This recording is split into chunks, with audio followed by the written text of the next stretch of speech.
Yes, good evening, good afternoon, good morning. Welcome back to Tottenham Hotspur are signing Kota Takai from the J League. Now, this is hang on, I'll tell you what, if I put my light on, that would help. There we go. Oh, hang on, that worked, didn't it? Look at that. There we go. Hang on, let me give myself a bit of a tan with that one. Nah, we don't want that one. Big up to each and every one of you. Guys, and girls, I've been doing some homework. It caught me a little bit off guard, right? It caught me a little bit off guard.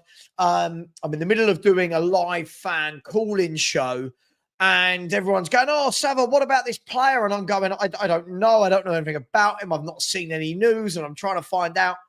And then when I've gone and done my homework, there's some very good things to say about this young lad. So let's get into it, shall we? Let me just let everybody know that we're live. And we're live. Come join us. So it appears that there's a lot of nice things to say, and I've got a lot of data. I've got a lot of articles, and I've got some things that I'm going to show everyone, and we'll get there in a minute. First and foremost, how are you all? Good evening to each and every one of you. How are you? Sorry, 1, 2, 3. Oh God, no, let me do this again. Sorry, just for some reason tried to bring up all the everything I had, and it's not come up. Bear with me 1 second. Let me see if I can change that. What's going on there? 1, 2, 3, 4. Where's the last 3? Why didn't the last 3 come up? There we go. 1, 2, 3. Open. Okay. All right. So what do we know? Well, what we know is that I need to be a good host and say hello to a few people, and you lot need to be good guests and smash the like button a few times. Only 16 likes. That's not going to work. Guys and girls, who is in the chat? First of all, some tight people, 16 likes. Who's in the chat? Good evening to Adiz, who's in the chat. Mace is in the chat. Rob Welsh. Pete is saying, is this a joke? It's not a joke. No, this is not a joke. Good evening to you, Pete. Good evening to Finn Rickwood, my man, Finn. I hope you're well. Good evening to Josh. More shirts in the Asian market. Top priorities. 20 is kind of old in 2025. More kids than Disneyland. Marios is here as well. Big up to you. Big up to C to the 4th. Steve, yeah, sorry, I don't know what happened earlier. Mods started going on all a little bit cray-cray, didn't they, earlier? It was all a bit mad. Big up to Angus McDowell. Say good evening, all. Good evening to you, sir. Good evening to Jimingu. So remember when we missed out on Kim Min-ye at 23, the Asian League? I'll tell you what, this is what we're going to talk about. I've gone and done a little bit of homework. I've spoken to a few people, and I don't think this is a terrible signing. The fact that it's 5 million, I'm absolutely 100% comfortable with this. Good evening to Harvey. Good evening to Faizan. Good evening to Theodina. Good evening to Rich, THFC 20, Ryan G, Big Will Plays, Anthony White, No Nonsense Football Fan, Craig Fenner. Big up to each and every one of you. So what do we know? Well, we know this, don't we? We know this. Bear with me 1 second. Hang on. Who's this? Who's asking if they can? We know this, don't we? We know that Tottenham Hotspur have agreed a £5 million fee for Kota Takai. Now, let's have a little look at how this all unfolded in the last few hours, shall we? So if we look at this, you will see, is that this one? So we've heard here that Tottenham, this was from Alistair Gold, so Tottenham have agreed a £5 million deal for 20-year-old Japan international, the centre-back Kota Takai from Kawasaki Frontale. He is expected to be part of the first team squad. Okay, so we know that, do we? Sure. That's what we know. Now, See, Sky Sports also. No, not that one. No, they didn't. Sorry. I don't know what's happened there. I've got so many screenshots. Where are they? I've got so many screenshots. But this one come up that more on Spurs agreeing a deal to sign Kota Takai. He was identified by Johan Lang as already having the experience at 20 to follow in the footsteps of the likes of Bergvall, Sarr, and Udogie and others to make a Premier League impact after a settling in period. Now, this is interesting, right? Because Bergvall only really got his game time last year because of injuries. Sarr isn't really a first-team starter, if we're going to be brutally honest. And Udogie is okay. I'm not sure they're the greatest comparisons, but that is what we know. Again, this was just to confirm from somewhere else that Spurs did agree that fee. Now, if we move away from those, let's have a little look. We'll have a look at some stats and some data on the player. And then what we're going to do is we're going to look at some articles that have been sent to me and some that I found. Thank you to those people who helped me find them to find out, well, how good is this guy? How highly rated is he? And I think what's important to note here is I know that a lot of people are just going to go, oh my God, it's another non-sexy signing. It's not a big signing. It's not a statement, not a marquee. But what I would say is, how many times do we see other clubs do this? And we go, well, what a good deal. Brentford, Bournemouth, Brighton. How many times do these clubs make these signings and we go, what a steal, £5 million, what a steal. Now, from what I've gone and saw of him, he looks a good player. He does. He looks a good player. Obviously, what you can see in a video, obviously what you can see in the stats, what you can see, the fact that he's in the J League. Obviously, it's not one of the big leagues in world football. Sure, I get that. I understand it. But 5 million, I'm not going to lose my mind over spending 5 million, because let's be fair. If it doesn't work, it's 5 million. This isn't an Archie Gray 35, 40 million. This is 5 million, right? But I'm going to show you a few things. And we're going to talk about today. We've now got 8 to 9 centre-backs at Tottenham Hotspur. So what is happening? Scott says Spurs never do themselves any favours. Well, listen, for 5 million, this guy could be brilliant, right? But I would suggest that this isn't the signing, is it? This isn't going to be the signing. I'm guessing there's going to be some bigger and better signings. I just think this looked like an opportunistic bit of a gamble. Is it a gamble at £5 million for football clubs? Big Will Place, and let's face it, Savard's centre-backs are always injured, so the Bergvall comparison seems correct. Yeah, absolutely, if we're looking at it from that point of view. Anton said, Savard, there's a comparison chart, and Takai was level with Romero and Dan. So, listen, there's a lot of things I'm going to show you as well. So we're going to have a look. But, listen, I'm not going to lose my mind over this. What I would say is this suggests to me that maybe a few of those other centre-backs aren't ready or are going to be going back out on loan.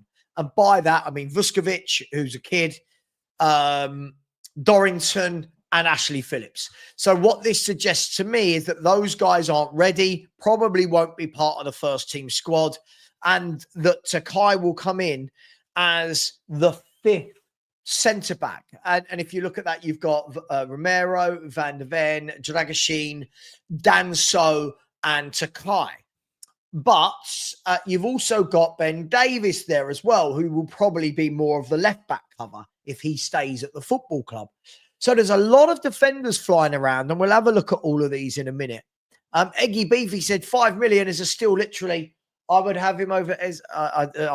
you got a bit silly there, didn't you? Carlson said, we got 10 centre-back and only 2 are older than 25. Yeah, I would suggest that some of these are going to be going. I don't think Dorrington's going to make it. I don't think Phillips, we've not seen this guy have any chance. I reckon he'll probably be leaving as well. And I think we'll probably see Vuskovic go back out on loan. But we will look into all this very soon. but it is 5 million. I think we all need to remember this is 5 million pounds. I'm not gonna go, oh my God, Levy and Tottenham. I feel that if Brighton had done this, if Brentford, if Bournemouth had done this, we'd be going, oh, I bet he turns out to be brilliant. Then when we've done it, I think a lot of people are losing their minds very, very early doors. Now, let's have a little look. Let's have a little look at some details, shall we? So let's, first and foremost, let's have a look. Oh, no, this one. Nope, we've seen that one. Let me get rid of that, actually. Sorry, delete that one. Let's delete that one as well. We've done this one, haven't we? Yeah, let's delete that one. Yeah, delete. And let's have a look. So, Kota Takai. This is versus J1 League under 23 centre-backs per 90 minutes. Now, again, it's a very specific it's a very specific bit of data, isn't it? Only players from that league and only players that are under the age of 23. But listen, I can't knock the guy for those stats. Clearly, someone's done their homework. Interceptions, first in the league. Possession won, first. Pass completion, first. Forward pass completion, first. Long pass accuracy, first. Now, if anyone's gone and watched him play as well, it looks like he has got a very good array of passing. Pass completion to the final third, first. Goals, first. Headed goals, first. So when you look at these things, positive signs. Now, of course, what we're going to get, we know what we're going to get. We're going to get a lot of people that are going to say, yeah, but it's the J League. And I completely understand that. But it's encouraging. Yeah, it's encouraging. He's 20. He's 6'4". I tell you what, let's bring up his details in a minute. What's it? Kota Takai. I don't know why that. I had all this ready. I don't know. I think my computer's done a reset while I'm downstairs. So I had all this ready. And for some reason, Kota Takai, there we go. We'll have a look at his Wikipedia page in a minute. So let's get rid of that, shall we? Let's get rid of that. And let's bring this up, shall we? Present, share screen. Hopefully there you go. So Kota Takai. So we can see there that he's 20 years of age, going to be 21 in September. So yes, he's young. But again, I think the good thing for me is that if the fact he's not 18, right? So, we can see he's a footballer who plays for Kawasaki Frontale and the Japan national team. As we can see there, he's had 2 caps for Japan. And in terms of games for Kawasaki Frontale, it's saying 22 there, but up here it says he's had 49 games, which sounds more realistic. Now, you're not going to get too much from this, right? We've got that he was the best young player in the J League. He's won the Japanese Super Cup with Kawasaki. But we're not really going to get too much information here. But what we do know is, if you look here, 6'4". He is 6'4", so he's a good height. He's a good size. And if anyone's gone and watched any of his videos, he does power over a lot of players. He is very dominant in the air. He's very comfortable on the ball. So from my point of view, I don't think this is the worst signing. The worst that happens is he comes in, he's not good enough, and you can sell him on. The best that happens is that Frank works with him. Frank coaches him. Frank turns him into a top centre half. But as I said, I feel like it does spell the end probably for Phillips and Dorrington. And I would suspect that Vuskovic will have another loan. Maybe all 3 of them have another loan. But I don't think this is the worst signing in the world. I think a lot of people are losing their minds, and I get it, right? I get it.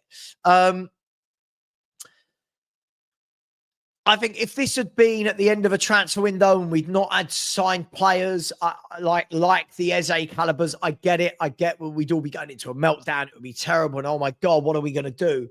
But let's be brutally honest. It's not. The transfer window's only a week old, and we've signed a young centre-back from Japan. Let's be fair. It opens up the Japanese market. Which is something that Daniel Levy and the club would love. And he looks like he's done well. He looks like he's done well. Now, I don't know how good he could be. I can't really sit here and go into raptures about him. I know as much as you lot know, but I'm not going to lose my mind about it. Let's have a look. So what do we know here? No, we done this one, didn't we? Let's get rid of that. Sorry, let's get rid of that. Delete. Yeah, delete that one. So again, this is coming up on Data MB, the 93rd percentile for defensive actions, 93rd percentile for aerial duels, the 90th percentile for forward pass completion, the 81st percentile for passes completed. And it goes on to say that his pass completion to the final third is 82.26, number one among J-League centre-backs. Possessions won, 47 is the number one amongst J-League centre-backs. So, and again, when you look at the graph at the bottom there, you look at his aerials and his headers and his progressive passes and his front-footed passes, he's got some very, very, very good stats, hasn't he? He really has got some good stats. Now, it's a whole different ball game translating that into the Premier League. But there's nothing to say that, you know what, this guy is going to immediately be our first choice centre-back. There's nothing to say that. You got Van der Ven, you got Romero, you got Dragusin, you got Danso. If this guy is your fifth centre-back at 5 million and he comes in and he does a job, do we really care? Does there need to be a meltdown? Foxy said, Takai technically will show good stats. The real issue is coming up against physical quick forwards being a bit slow on the turn. Should be better aerially considering his height, but good with ground duels. Yeah, I mean, Foxy, interesting you say that. And I think that will come down to how Thomas Frank sets him up, right? How he plays him. I don't think we're going to be playing a high line. Oh my God. I don't think we're going to be playing the high line, so I don't think that will be an issue. But it will be interesting to see what he does. Yeah, he's going to be good in the air, like you say, Foxy. He's 6'4". But what I did notice is in the videos I've just watched of him, he loves going to ground. Now, that can be seen as one of two ways, right? He loves going to ground. He likes the duels. He wins a lot of duels, and he's very good in the tackle. But sometimes it can mean that if you go to ground a lot, that you're giving the opportunity away quite a lot. Because if you miss the ball, the other team's in. So, listen, a lot to be seen here. A lot to be seen. So, I feel like this could just be a good piece of opportunistic business. And I think what we mustn't do is confuse an opportunistic 5 million signing with, oh my God, the transfer window's dreadful. It's going to be terrible. I don't think we should confuse the two yet. If we get to the end of the window and we're still making more signings like this, sure. But what we have done straight away this window, we've signed up Danso at centre-half and now Takai at centre-half. So it looks like we are very much sorted in the centre-back area. I would suggest as well, if Romero goes, you're looking at having centre-halves covered. I don't think that you can go and buy another centre-half into the club. But I wanted to show you this. This is, let me move that banner. This is the list of Spurs players that are 24 and under. And you could see there more. Vuskovic, Gray, Bergvall, Yang, Phillips, all teenagers. Then Takai, Odeberg, Tell, all under the age of 21. Even then Adogi, Sarr, Kinski, they're not old footballers. So the question here is, are we in danger of making the squad too young? Are we in danger of making the squad so young that there is no leadership, there's no guidance at all?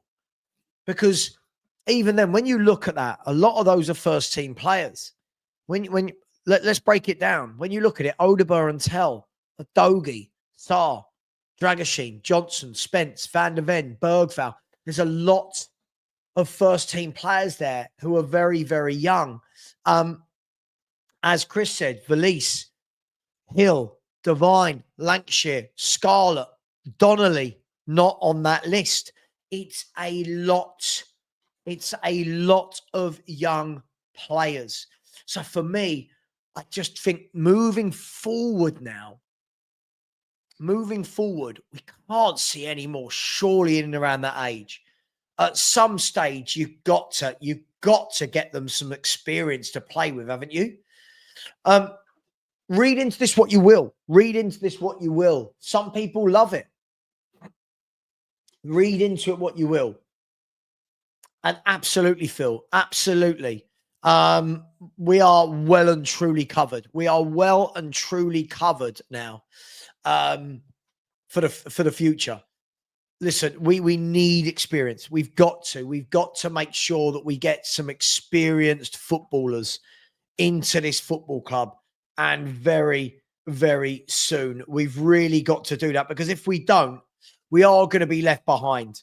And unfortunately, that's not me being negative. And again, this isn't about Takai, but if we don't, you will be left behind, just for the true fact that Tottenham Hotspur are purely buying kids and everyone else is buying pros. So this is going to be very, very interesting. But I wanted to show you something. I wanted to show you all something. So this is, after doing some scouting around, let's have a look. Present, share screen. After doing some scouting around, I found this. Now, this was a report from Substack. And they were, I'll show you it, actually. I'll show you it. Let me blow that up. 1 second. Is that big enough? Can you see that? So yeah, hopefully that's a lot clearer for everyone. Okay, that should be a lot clearer. Let me remove that for 1 second. So what this actually is, I thought was really interesting, actually. This was, let's scroll right to the top. This was uncovering. So this was on February the 14th of this year. And it says uncovering hidden gems in Japan's emerging football market. Now, it says in this article, I'll take you on a deep dive into one of the most exciting and undervalued talent pools in world football, Japan's J1 League. It says recently, Huddlestats Bond released a comprehensive set of event data from the full 24 season, blah, blah, blah, blah, blah, blah, blah, blah, blah. There's Angepostecoglou, who has said something in 2023, and that made me laugh, actually, because we never went into the Japanese market when he was there, which I thought we would. But let's have a look. So there was talking about Japanese players playing in the EFL and League One, but we're going to go down here. We're going to look at this. We're going to look at this. So they talked about a few people. So they talked about Shin Yamada. They called him a notable performer and a fox in the box. Now, that's not what we're going to look at. We're going to look at this. Are you ready? This is the one we're going to look at, not Ryotaro Araki. We're not going to look at him. We're going to look at this guy. We're going to look at Kota Takai. Now, again, a little bit of clickbait, the Japanese Van Dijk. You know how everyone is compared to somebody else, aren't they? But I thought this was quite an interesting read. And it said, Kota Takai, the Japanese Van Dijk, plays for Kawasaki Frontale. And it says, the final player in our analysis is a standout defender, Takai. While many metrics in the J-League are dominated by older players, Takai emerged not through direct data analysis, but by earning the prestigious best young... Hang on, let me blow that up. I'm even struggling to read that. 1 second. And I've had laser eye surgery. There you go. That's better. So Takai emerged not through direct data analysis, but by earning the prestigious best young player of the season award for 2024. It's rare for defenders to receive such accolades unless they demonstrate exceptional ability. Reports have linked Takai with top European clubs, including Juventus, signaling the growing recognition of his talent. Now, I think that's a good little write-up, right? We're going to, there's a lot more that we're going to look at. But I thought that was really, really interesting to see because first and foremost, you know, we're talking about clubs like Juventus that were looking at him. Best young player of the season for a centre-half. So I thought that was some interesting reading there. Then if we move it further down, it says the profile. At just 20 years old, Takai already possesses an imposing 193 centimetre height, 6'4", ideal for a centre-back. His physical profile allows him to excel in aerial duels and dominate defensive battles. Promoted to the first team in 2022, he has rapidly gained experience, playing 14 matches in his debut season and becoming a regular starter in 23-24 with 24 appearances. His performance also earned him his first international cap for Japan shortly after turning 20. He is right-footed, but he can play on both sides of defence, which is highlighted by his heat map. Now that, for me, is a really important thing to say, that he can play on both sides. And let's look at his heat map. There we go. When you look at his heat map, obviously a little bit more stacked towards the right-hand side of the penalty area, but you can see he looks very comfortable on that left-hand side as well. So from my point of view, I think he's got the right attributes. I think he's got the right attributes. Let's have a look. Let's continue going down. So it says Takai's promise is further highlighted in the latest CIES Football Observatory scouting report, where he ranks fifth. Sorry, bear with me 1 second. Where he ranks fifth among the best performing young all-round centre-backs globally, alongside players like Pau Kawasaki of Barcelona. This recognition speaks volumes about his potential to develop into a top-tier centre-back. Now, this is very, very interesting. If you look at some of the players on that list, so when you look at players like Kawasaki, who's playing regular first-team football for Barcelona, you've got players in there that have got big, big followings like Diao of FC Michelin. There's players in there that are really highly thought of, like Simic of Anderlecht. So this is going to be very, very interesting. This is going to be very, very interesting to see how good he is. If we scroll down, it says, watching Takai play confirms his credentials as an emerging centre-back talent. His aerial dominance, and he is very dominant in the air. His aerial dominance is immediately evident as he consistently wins duels and even contributed 2 goals from set pieces this season, showcasing his threat in offensive situations. Takai also demonstrates an impressive ability to read the game, frequently stepping in to intercept passes and disrupt opposition attacks. So that's good to know. Takai appears calm and technical with the ball, often initiating attacks by carrying the ball forward whilst finding forward passes. His ability to combine with his teammates and maintain possession under pressure reflects his confidence and ball-playing skill, attributes that align with the demands of modern centre-backs. What's the Japanese Van Dijk in action below? Now, this is what I wanted to see. The overall assessment is that Takai's combination of physical dominance, ball-playing ability, and tactical awareness makes him one of the most exciting young defenders in the J-League.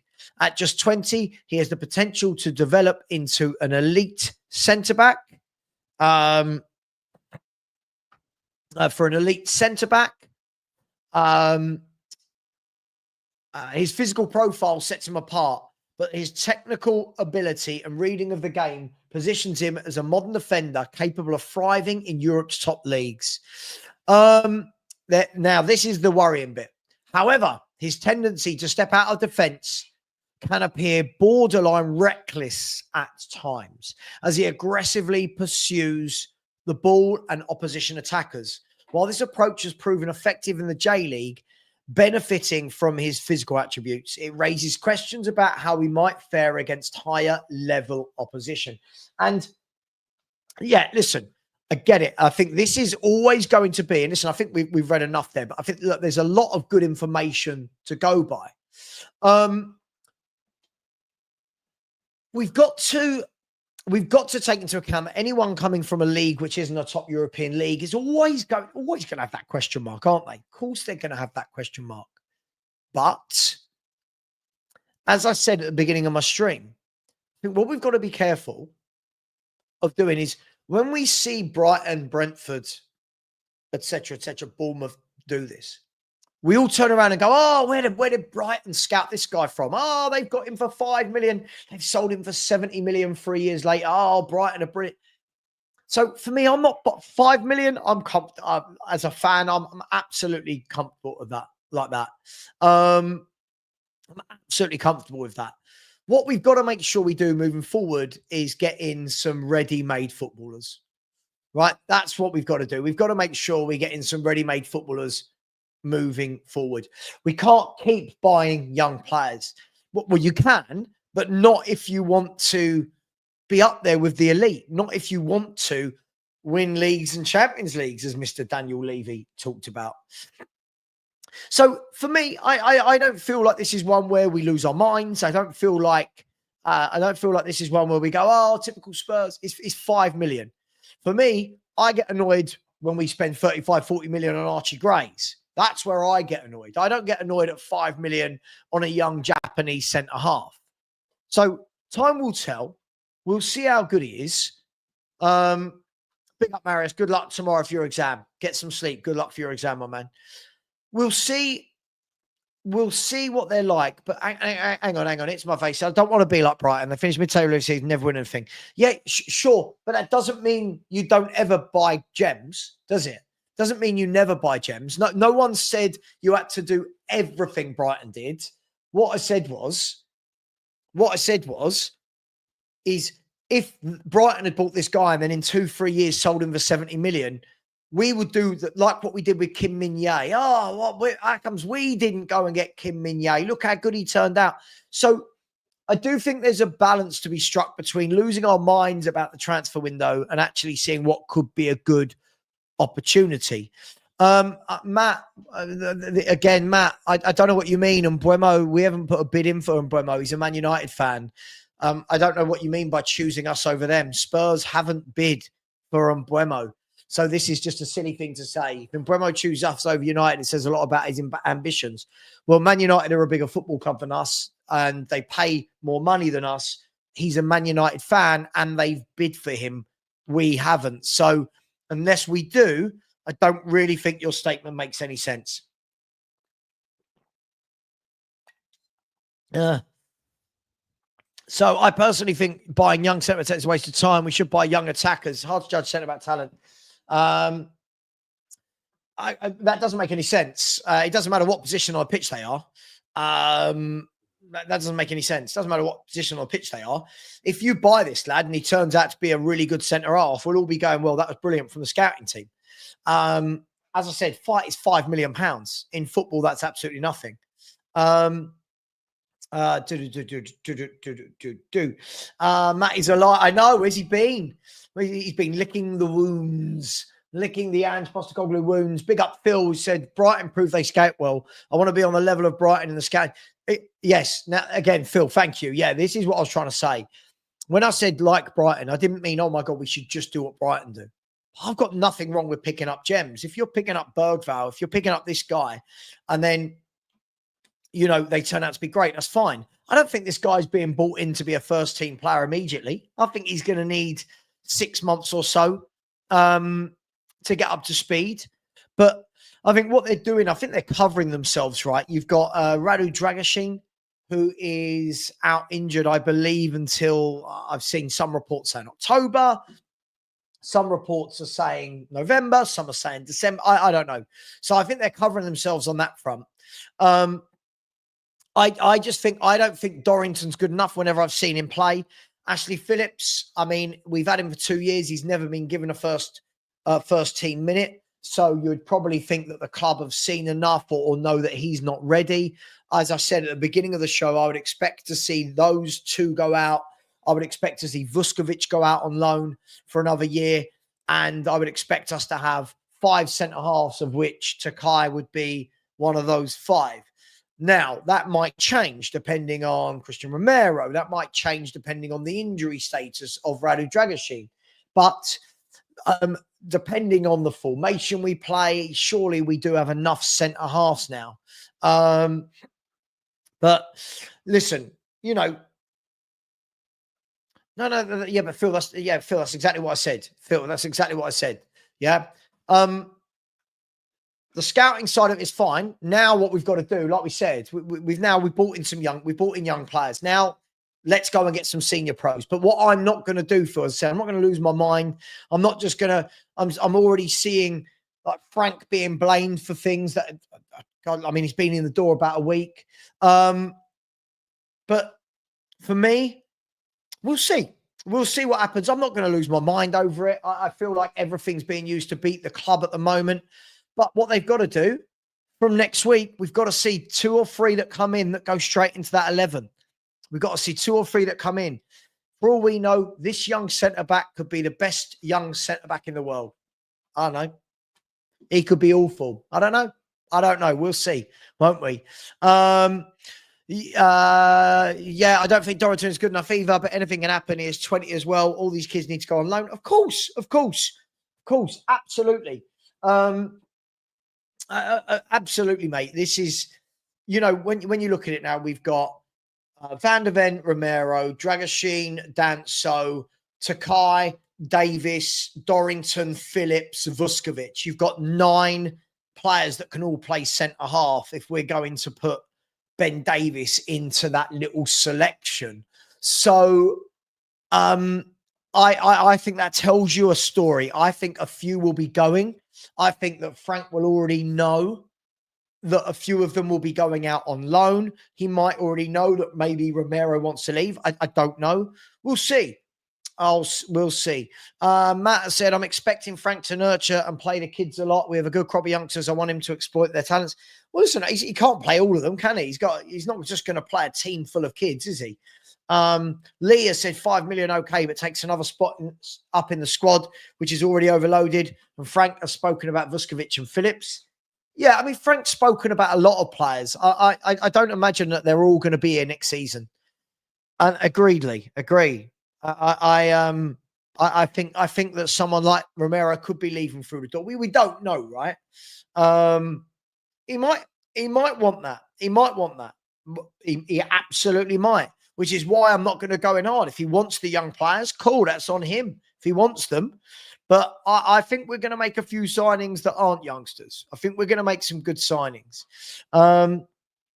This signing makes no sense. You've got to remember, Vuskovic is still, 17 years of age? Am I right? I mean, Vuskovic is 18 years of age.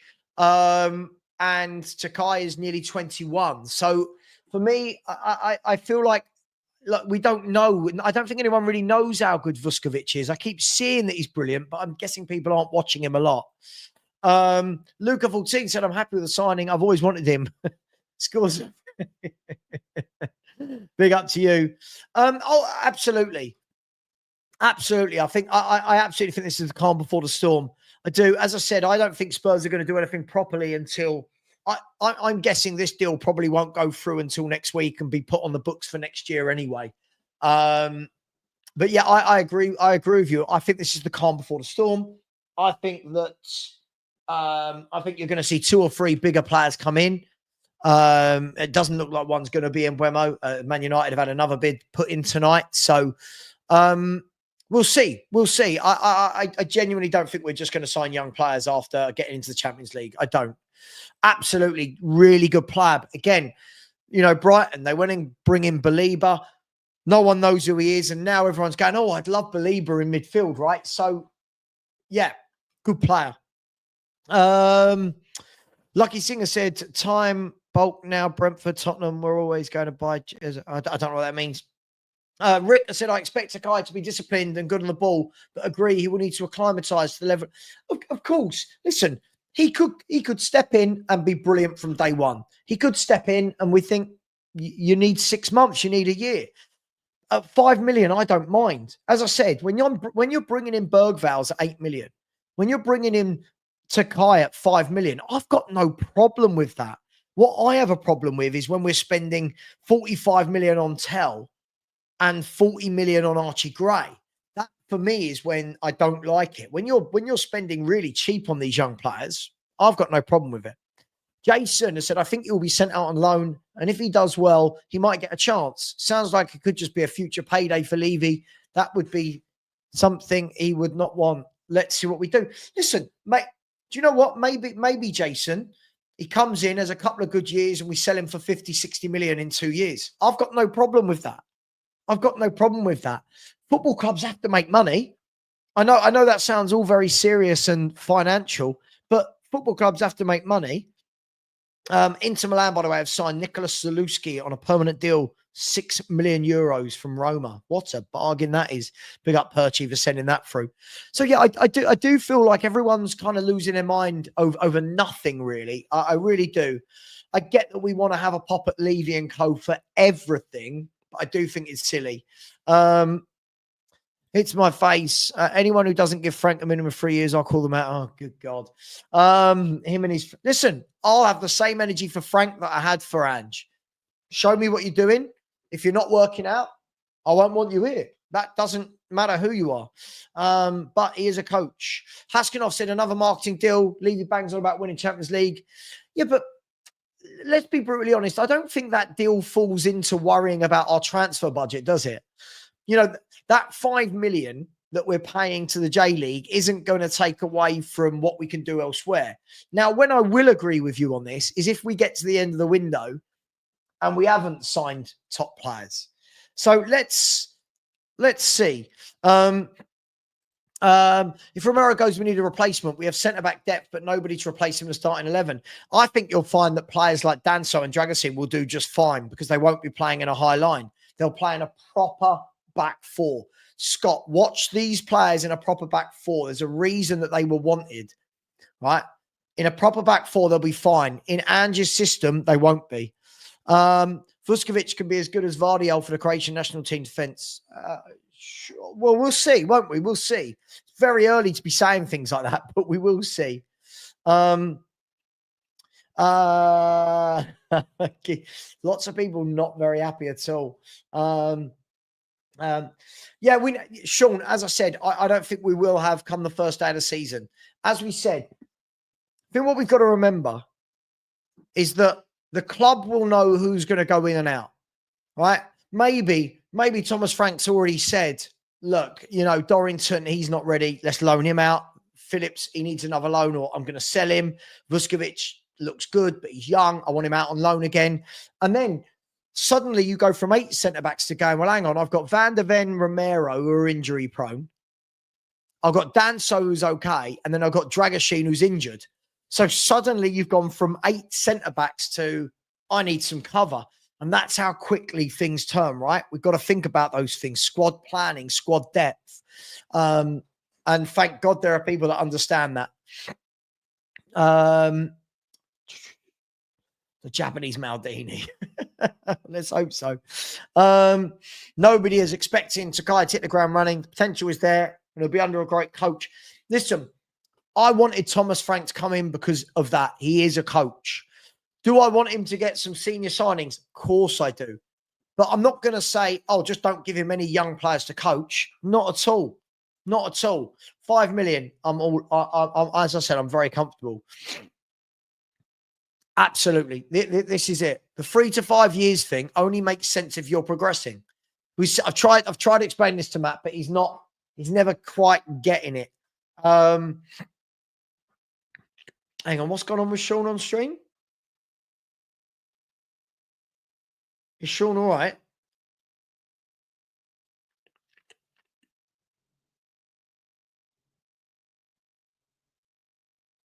Hang on.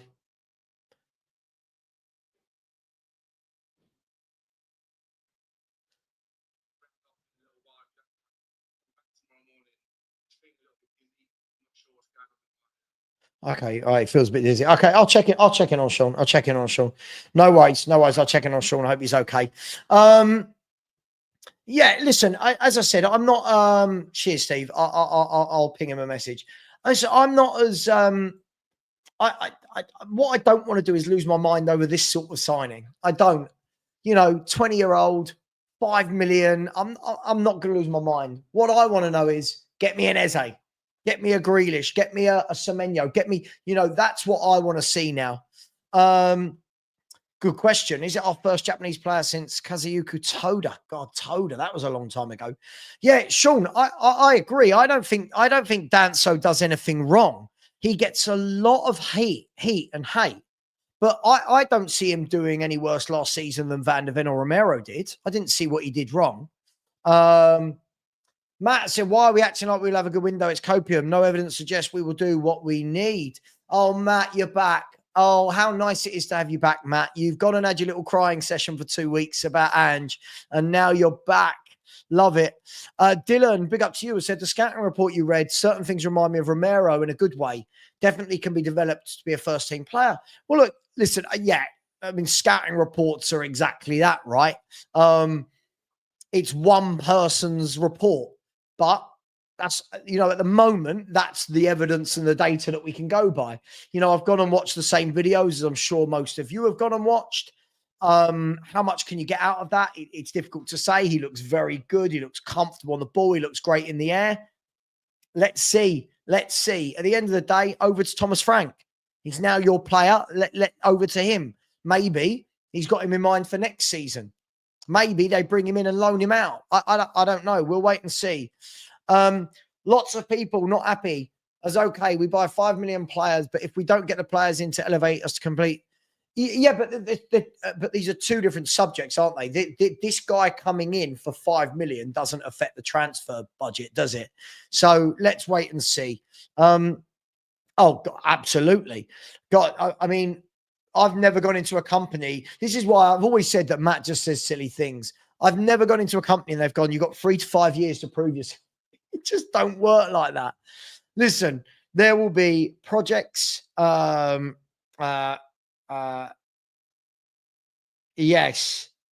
Perchy, what you've just sent me, bang on if you're watching. Bang on. Receipts. Get the receipts for all those. Get the receipts, Perchy. Get the receipts. Takai is the Gary Mabbott regen. Well, it'd be great if he was. I know. Yeah, I just seen. I'll check in. Let me check in on him right now. 1 second. Let me check in on him. Hello,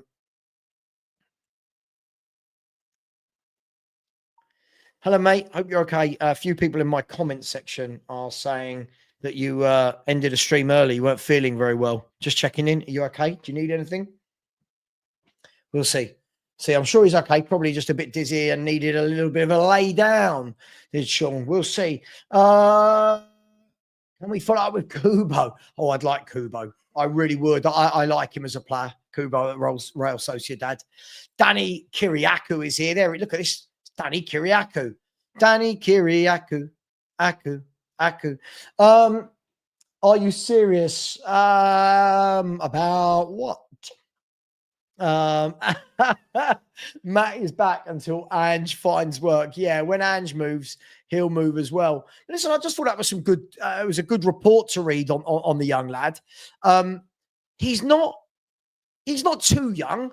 I mean, he's nearly 21. Let's see.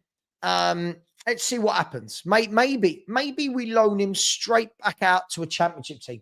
Maybe he goes straight out on loan somewhere in Europe. I don't know. Yeah, I agree with that. He's definitely not on Romero's level on the ball. But you know what? He's a different type of player to Romero, isn't he? We'll see. We're going to see next season, aren't we? I just think sometimes when managers don't do stupid things, like Ange did with these stupid high lines and leaving the 2 centre-backs exposed, you actually see that defences can actually be blended together to look better, even if the level of the player isn't as great. Let's have a look.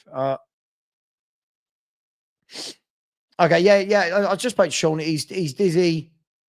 He says he's going to be okay. Yeah. He's just feeling a bit dizzy. So, yeah, he just needs to lay down in a dark room and turn off YouTube for a little while. At least we won't have homegrown issues in a few years.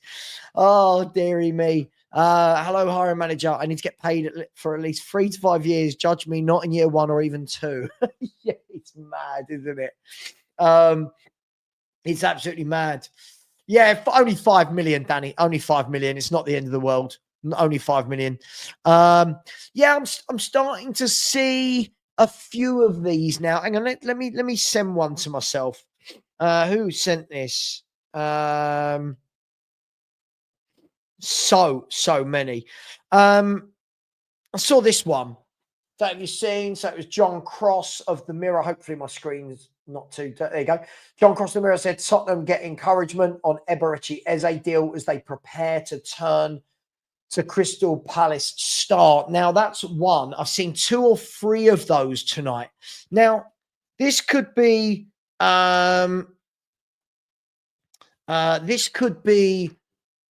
lots of reporters getting 2 and 2 together and getting 59, or maybe they know something. Now, what I did hear over the weekend, and I don't know if it's true, but I did hear from someone very reliable, is that a deal is being struck between Eze and Tottenham. Now, I again, don't shoot the messenger. I'm just saying, from what I've heard, is that a deal is being struck. It was the same person as well that told me 8 weeks ago that Ange was being sacked for Thomas Frank. I don't know if that's going to be true or not. Not the Frank bit, but I don't know if that's going to be true or not about Eze. I think most of the fan base are all very much hanging their expectations and hanging their hat on, we must get Eze, right? I think a lot of people are saying, okay, we need to get Eze. That's the type of signing we need. I don't think that's the signing we need.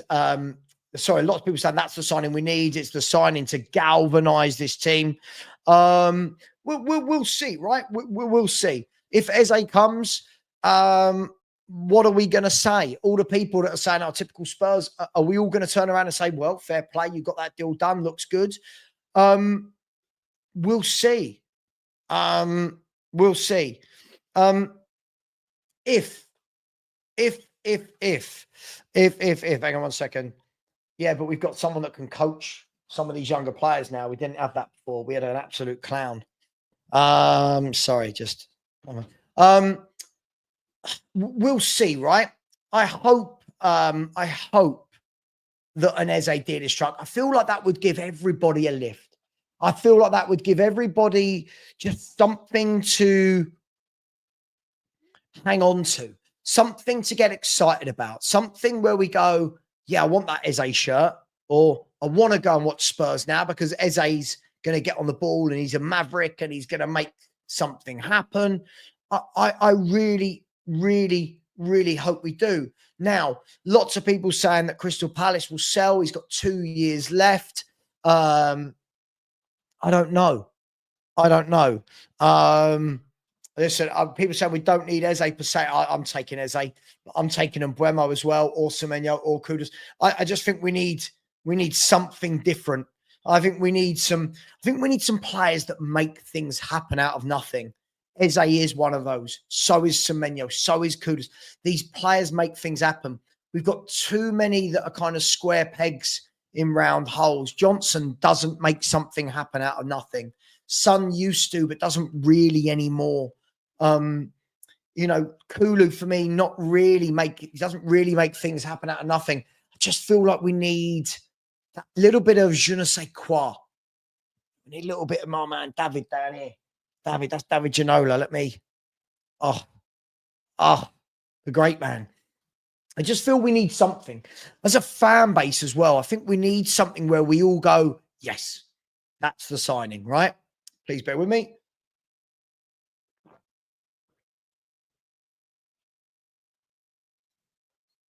Do you know how much water I drink a day? I drink so much water. It just when streaming, I do 2 pints a stream. We'll see, right? We will absolutely see, guys, whether or not we get this deal over the line with Eze. We'll see if we're actually in for him. What we'll also see is that there's 400 of you in here and 122 likes, which is absolutely disgusting. We are now only 345 away from 19,000 subscribers as well. So if anyone would like to smash that button, please do. And right now, I'm watching the likes in the backstage of my show right now. I can't see any comments. I can just see my stream link. I'm just seeing the likes.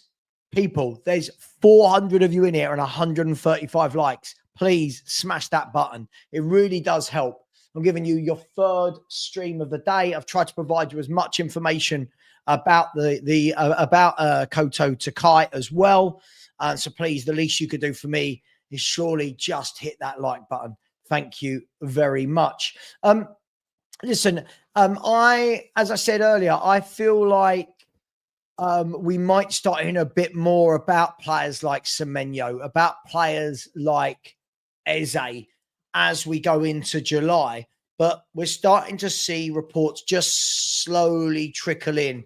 Are they all singing off the same hymn sheet and they're all singing off the wrong hymn sheet? Or is there something in the water and everyone seems to know? George said, it seems like Spurs are the only team in Freze, so there's no competition if we do want to sign him. Hey, we don't know that. Maybe other people are talking to him. We don't know. Who's asked this question? Joe said, how come you never stream with Henry? I mean, Henry does a lot more away from Tottenham now, doesn't he? He does more generalistic. Henry's flying along just nicely without someone like me. So big up to Henry, right? Absolutely. He's doing absolutely fine. I don't want to get Eze because he'll make me admire his football. I want it to get Eze and Yasmani to win trophies, not to play beautiful football.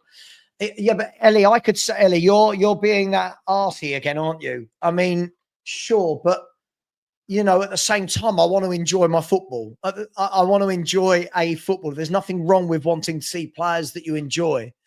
And yeah, we want to win trophies, but you've got to build to that. You can't. You're not just going to suddenly win trophies every year. Don't understand. Every Spurs fan, it's just trophies, trophies, trophies, trophies. It's like they don't understand the other side of football. You've got to build to that. Yeah, you've got to build up to that. You can't just suddenly say we're going to win every trophy. I want to see I want to see something different. I don't make any apologies for this. I want to see some footballers in a Spurs shirt that I enjoy. This surely there has to be that side of football that you enjoy it. Yeah, that cup final, I'll take it because it was a cup final, but that's not football. I didn't watch that or the Frankfurt game and go, oh, this is brilliant. I watched that and went, fucking hell, this is boring. Right? Now it's fine if it serves a purpose and wins you a trophy. But throughout the season, surely you want to see some players that get you off your seat, make you a little bit excited. There's nothing wrong with that. I don't think anyone who tells you that is wrong. I want to enjoy. Listen, not everyone's going to win a trophy every year. So in the meantime, what's wrong with enjoying watching a player like Eze? There's nothing wrong with that. Only because we've won a trophy last season, so now we need to try and uphold that standard. Yeah, but Matt, you don't go from 1 in 17 to winning one every year. No one wins a trophy every year. Man City just went a year without winning a trophy. Yeah, no one wins a trophy every year. Man U have now been a year without a trophy. Arsenal have been 5 years without a trophy.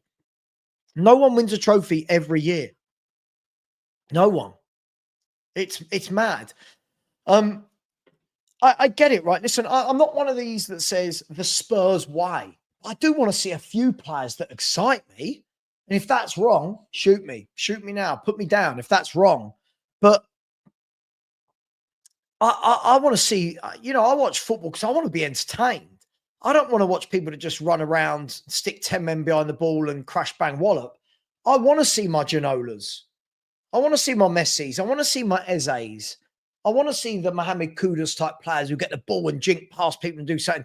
I don't think there's anything wrong with that. It doesn't mean I think my team's got to play complete, total tick-a-tack attacking football. No, but I want to see some passages of play. I want to see some good build-up. I want to see a player like Eze get the ball, drop his shoulder, beat 2 men and whip one in the top corner. I haven't got anyone I watch like that now at Spurs. There's not one player at Spurs that does that for me. There's no one. There's not a single player at Spurs that excites me. So I think I think that there's nothing wrong with wanting to see a player like that at all. There's nothing wrong. I completely agree with you, Philly. I do. It has become pedestrian and boring. And there's nothing wrong with not wanting it to be boring. There's nothing wrong with that. Regardless of the spot, you always want the team to get a player that makes you, yeah, of course. Of course. I want to, listen, I think, look how much money people pay, whether it's Sky Sports, going to games, Fire Sticks, Peacock, what's it called? It's not called BT now, is it? What's it called? Why can't I remember what it's called? TNT, whether it's any of this, Premier Sports, we all pay a lot of money to watch football. Yeah, I'm not apologizing to anyone for wanting to see someone that does something different. I'm not apologizing to anyone for that. Lord Rodney Trotter, nice to meet you earlier, said as a one-off to win a trophy after 70 years is fine, but Savra's right. Football is supposed to be about joy. The problem we've got now is that everyone's now gone, oh, we've won a trophy. We now have to win one every year. That's great. But Arsenal will be saying that. Liverpool, City, Chelsea, United, Villa, Newcastle, right? Everyone's going to be saying, have to win every year, have to win every year. Everyone can't. We're not suddenly going to win one every year. Matt, you don't understand football. I mean, you come in here every day, and I think we all realize you don't understand football. Yes, you want to have that standard, but you can't just, you've got to remember this year we won a trophy because we played in a very easy Europa League. We don't have that next season. Next season, we won't be beating teams like AZ Alkmaar to win trophies. Right? You won't. Look at the run Newcastle had to win the League Cup this year. Newcastle had to beat what? Chelsea. Was it Chelsea? Was it Brentford or Fulham? Chelsea, Fulham, Arsenal over two legs, Liverpool. They've had to beat 3 of the top 4 to win that trophy, mate. That's the difference. I think we've got to be. I feel like all sense of realism's gone. We've won a trophy, and all sense of realism has gone. Oh, we can only hire a manager that's won trophies now. It's like, sorry, does anyone think we're in the Europa League next year? It's mad. Absolutely. I want players to express themselves. I want people that express themselves. That's what I want to see. I want to see somebody where I go, yeah. Well, you could say that, but again, this is what I always say. We compete for 4th, and that'll be good. We should really go for the domestic cups, though. But again, this is the difference, everyone, between football fans talking and players, how they think. If you finish bottom half and win an FA Cup, does anyone think that's as attractive to a player as a team that finishes regularly in the top 4? I'll leave that with you. Let that sink in. It's not how footballers work. Fans work like this. It's very different. Be fair, please. Look at Liverpool's run to the cup final. It was very easy. Okay, but Liverpool are the best team in the country. Do you know what I mean? They're expected to beat whoever they play. They're the best team in the country. Look at Newcastle's run. Liverpool didn't even win it. Look at Newcastle's run to win it. You do realise we're not going to have the Europa League next year. We can't fall back on that competition next year. It worries me that people seem to go, oh, well, if Frank doesn't win a trophy next year, what trophy is everyone expecting him to suddenly just rock up and win? What trophy? Aren't Man U, Man City, Liverpool, Arsenal, Chelsea, Villa, Newcastle, Brighton, Brentford, Fulham, aren't all these teams going to be going, got to win that cup this year, got to win that cup this year? Yeah? There you go. Look at that. So Newcastle had Forest, Brentford, Arsenal ×2, Chelsea, and then Liverpool in the final. Look at that run to win the cup they had to win. Now look who we had to beat to win the Europa League. This is the difference. This is the difference, right?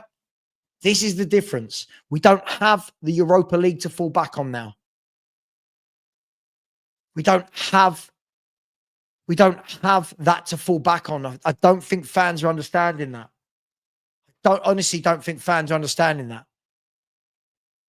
Oh, Matt, go away. Listen, I want to see what we do in the transfer window. First and foremost, what this manager has got to do is get a well-drilled team. Yes, first and foremost, because the manager that you adored has left them in a mess. So, yes, the first thing this manager needs to do is get us a style of play, get us hard to beat, get us well drilled, yeah, and then take it from there. But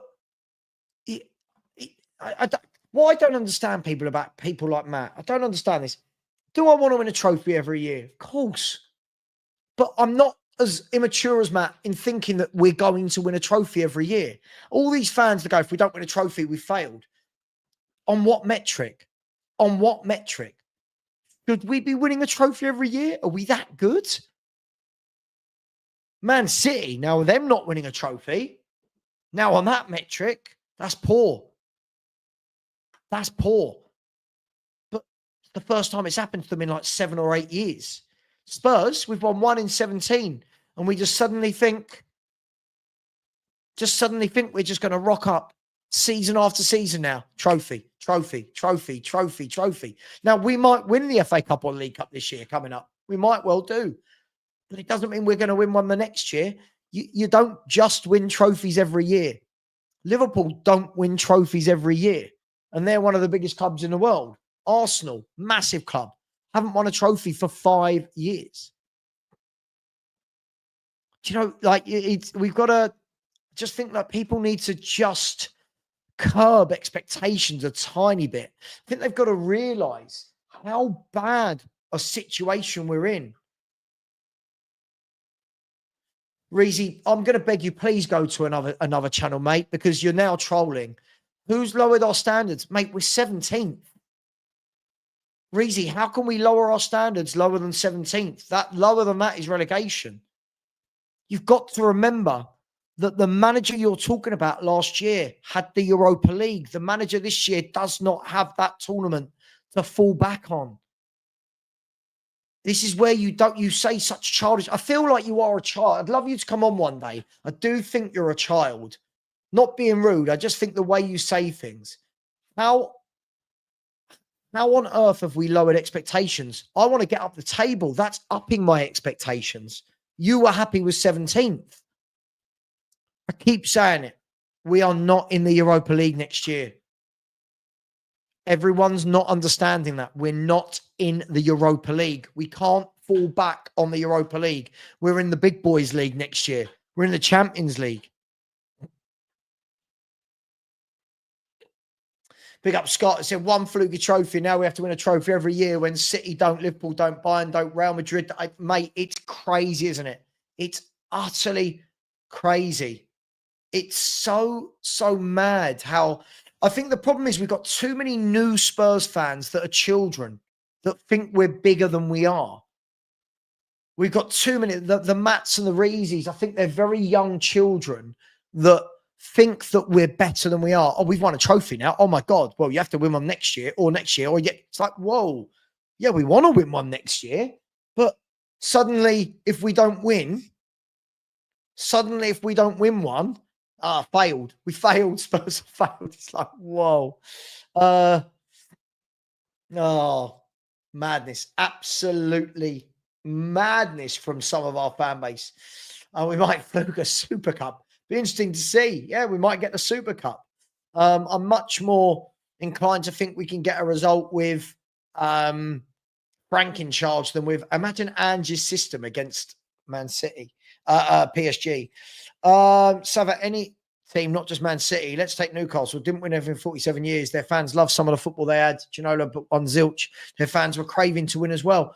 Sure, but that's not what I'm talking about.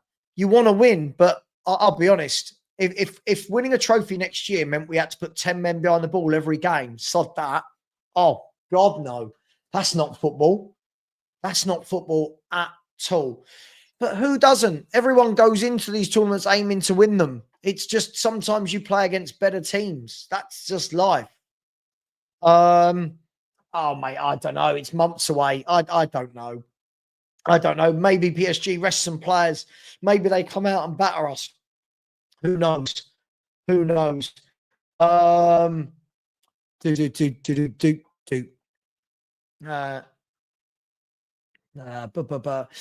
but I do think, Patrick, I do think though, I think we've got to, I don't like it when people say things like this because Liverpool, that's clearly their statement signing. That's clearly Liverpool's marquee signing is Florian Wirtz. We've clearly signed a young kid for 5 million to build for the future. I don't think that's very fair to say that in the same breath. I really don't. Frank will struggle to coach when you have a game every 3 days. I disagree. He's a great coach. He won't struggle to coach. He won't struggle to coach. It's say it's a fluke. I don't think it was a fluke. I think he got very lucky with a nice run. Listen, there's nothing wrong with that. There's nothing wrong with that, getting lucky, but I think he got very, very lucky with the run he had. Can't wait to watch a well-drilled, competent side again with patterns of play. Absolutely. With that individual brilliance, if we sign Ezao Semenyo. Mate, absolutely. Absolutely. We're in the Champions League. I don't know what this means. You're saying really obvious things. Sure, the metric is trophies, but everyone can't win one every year. So again, as I said, I've been very lucky in my time to work for 2 Premier League football clubs. And the thing is, football clubs don't just stop existing if they don't win a trophy. There are plans in place. There are projects. There's coaching. There's hard work. There's plans that they're working towards. It doesn't just go all out the window because you've not won a trophy. Everyone can't win a trophy. Yeah, if Spurs don't win a trophy every year, it doesn't mean every year we failed. It's crazy, absolutely crazy. As I said, I've been very lucky. I've got to work with some very good people. Imagine if every football club didn't win a trophy, went, oh, that's it, pack it up, finish. We've all failed.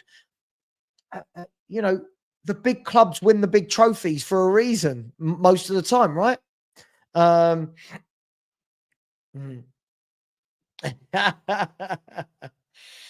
Oh, hang on. I think we've got a troll. Hang on. I can't confirm it.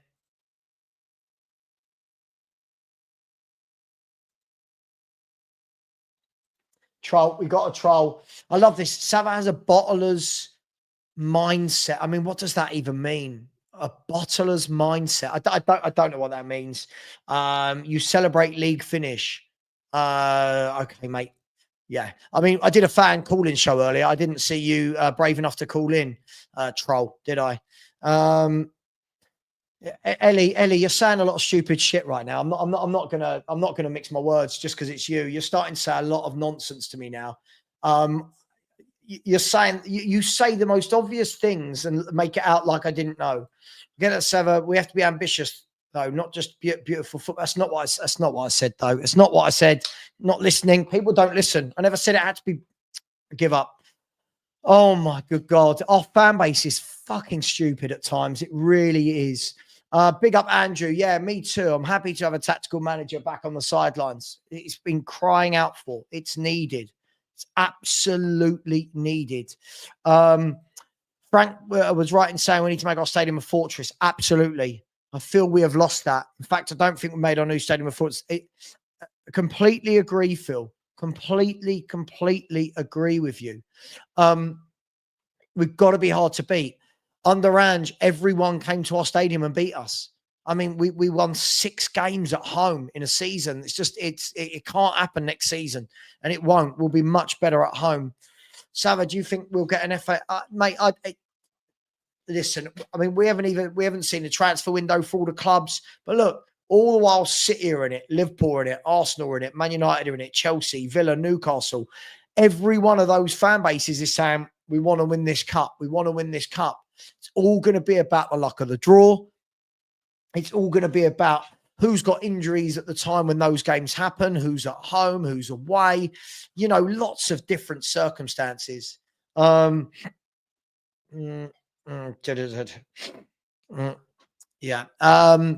Big up Daniela. I said there are only 3 domestic trophies to win, over 20 clubs going for them. A lot of us are going to be disappointed. Of course. This is the point, right? This is the point. I just feel like common sense has flown out the window. All these people go, trophies. It's just like, sure, but not everyone wins one every year. Do you think we can get David? It's all gone quiet with Jonathan David everywhere, isn't it? I'd like to see Tottenham try and get a Jonathan David. I think we need a goal scorer. I really do. Miss Bunny said, I don't want to see beautiful football. I'd rather play ugly football and get points. Listen, I wouldn't want to watch football like I did in that Europa League final every game. I couldn't do that. That's not football to me. As I said, it's great to get you over the line and to win you a trophy, but that's not football to me. That for me showed absolutely no coaching had gone into anything, and it was right, guys. Just 10 men behind the ball is the only way we can win a game. Let's get rid of this, guys. Absolute troll. Do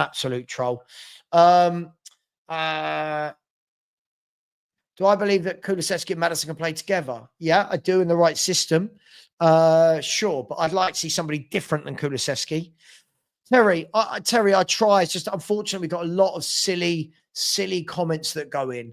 Like me saying, Terry, that not everyone can win a trophy. Oh, you've got a bottler's mindset. What? Okay, everyone can win a trophy. Sure. Next season, Villa, Newcastle, Man City, Spurs, Liverpool, Chelsea, United. We're all winning one. Palace are winning one as well. Brighton are going to get one. Brentford.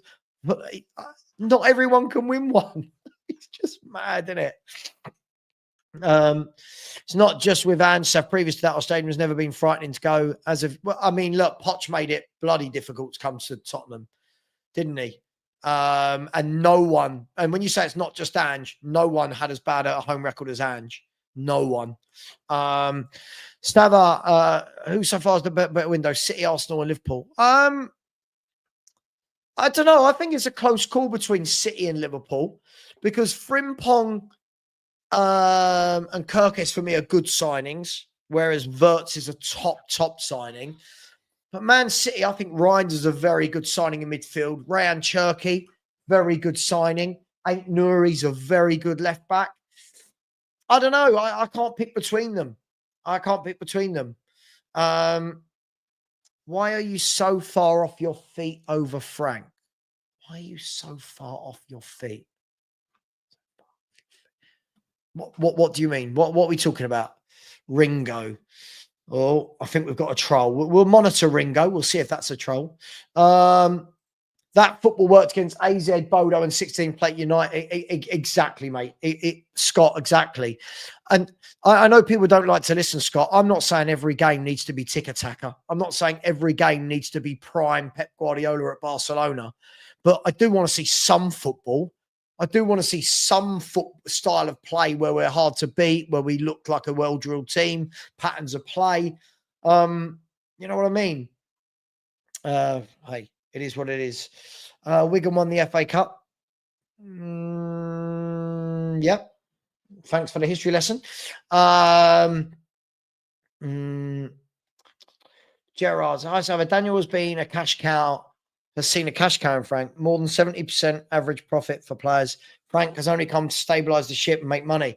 Well, I'll tell you what, even if he's come to stabilise the ship, thank God. Thank God he's come to stabilise the ship because we looked fucking awful last year. Thank God he's come to stabilise that ship. Listen, as I always say about managers, managers come, managers go. Frank might be here for 5 years. He might be here for 1 year. Just, you won't see me like Matt crying, oh, but he needs 3 to 5 years. You get a trophy, I don't know what that means. Foxy has said, we won a cup last season. I hope we do, but not expecting us to win one next season just because everyone's improving around us. Man United, Spurs won't be as poor. Only in City and Liverpool can expect. Yeah, if you are City and Liverpool, you're going into the season going, we have to win a trophy.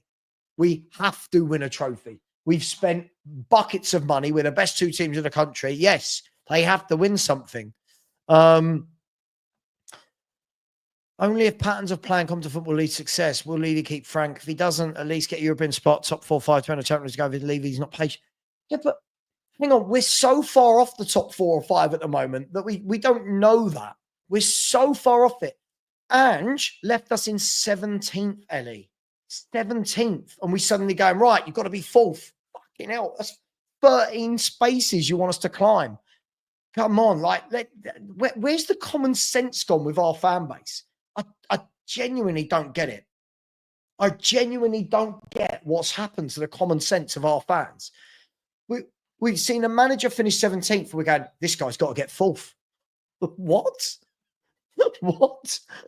Suddenly we're just madness. If he does, he deserves a statue if he gets 4th. Yeah, they started their rebuild in January, didn't they? They absolutely did.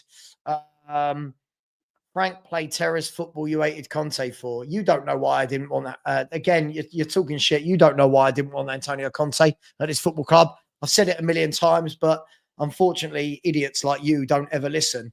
No name, no picture, or any parents to love you, or no, just checking.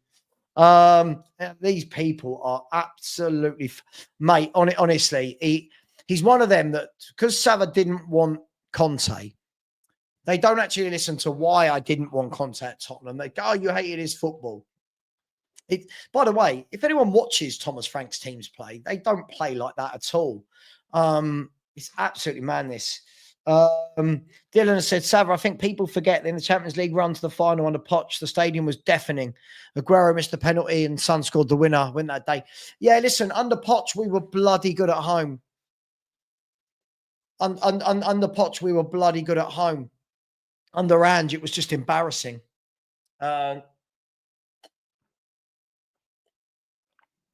Exactly. Where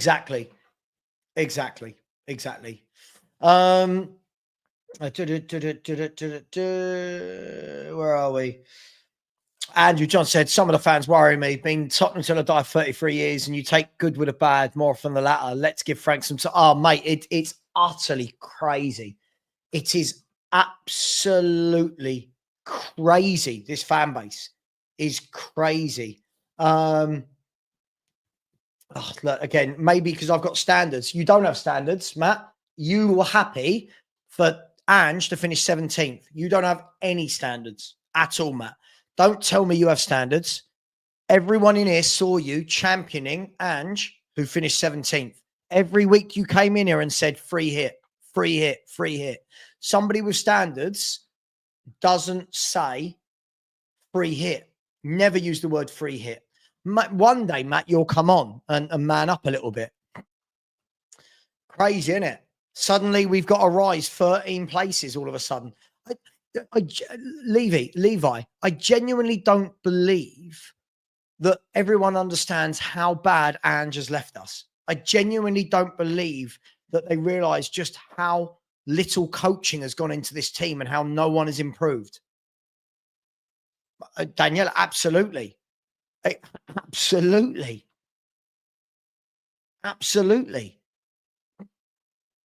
It's madness. Absolutely madness. Thing is, can we at least wait till the end of the summer before we say what he must or must not do? It's absolutely mad. Exactly, cold shot. But apparently he's got standards. He doesn't have standards. If anyone, he's the first person. If anyone, Matt is the one person in this room who doesn't have any standards. Every week he said, it's okay to lose. It's okay to lose. It's okay to lose. It's okay to lose. And then comes in and says, I've got standards. Shut up. Have you got standards? You've got no standards at all, mate. Who we got in the chat? Who else is saying anything fun?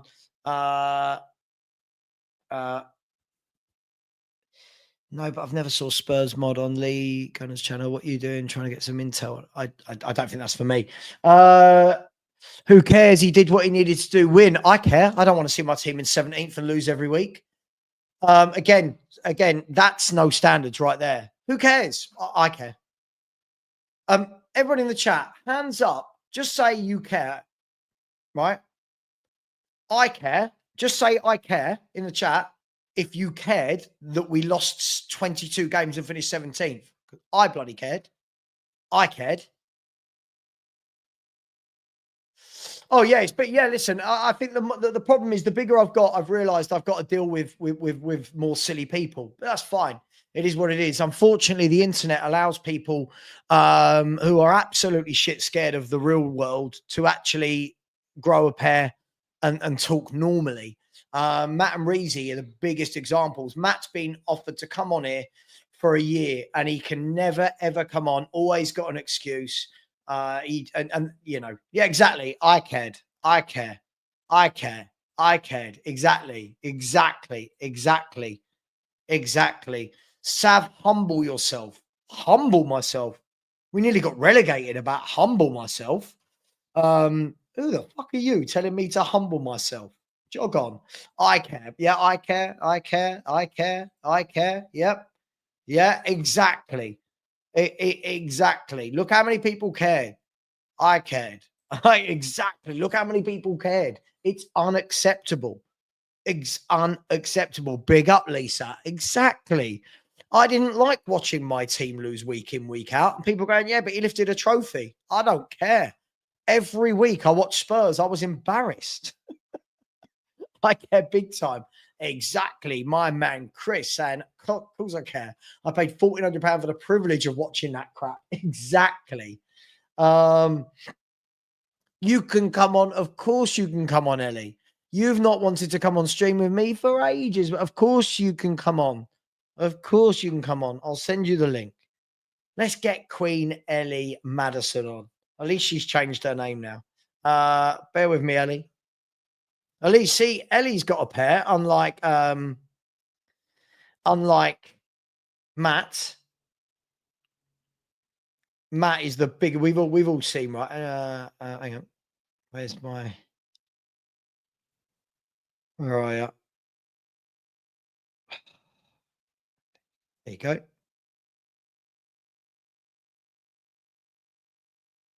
There you go, Ellie. I've just sent you the link.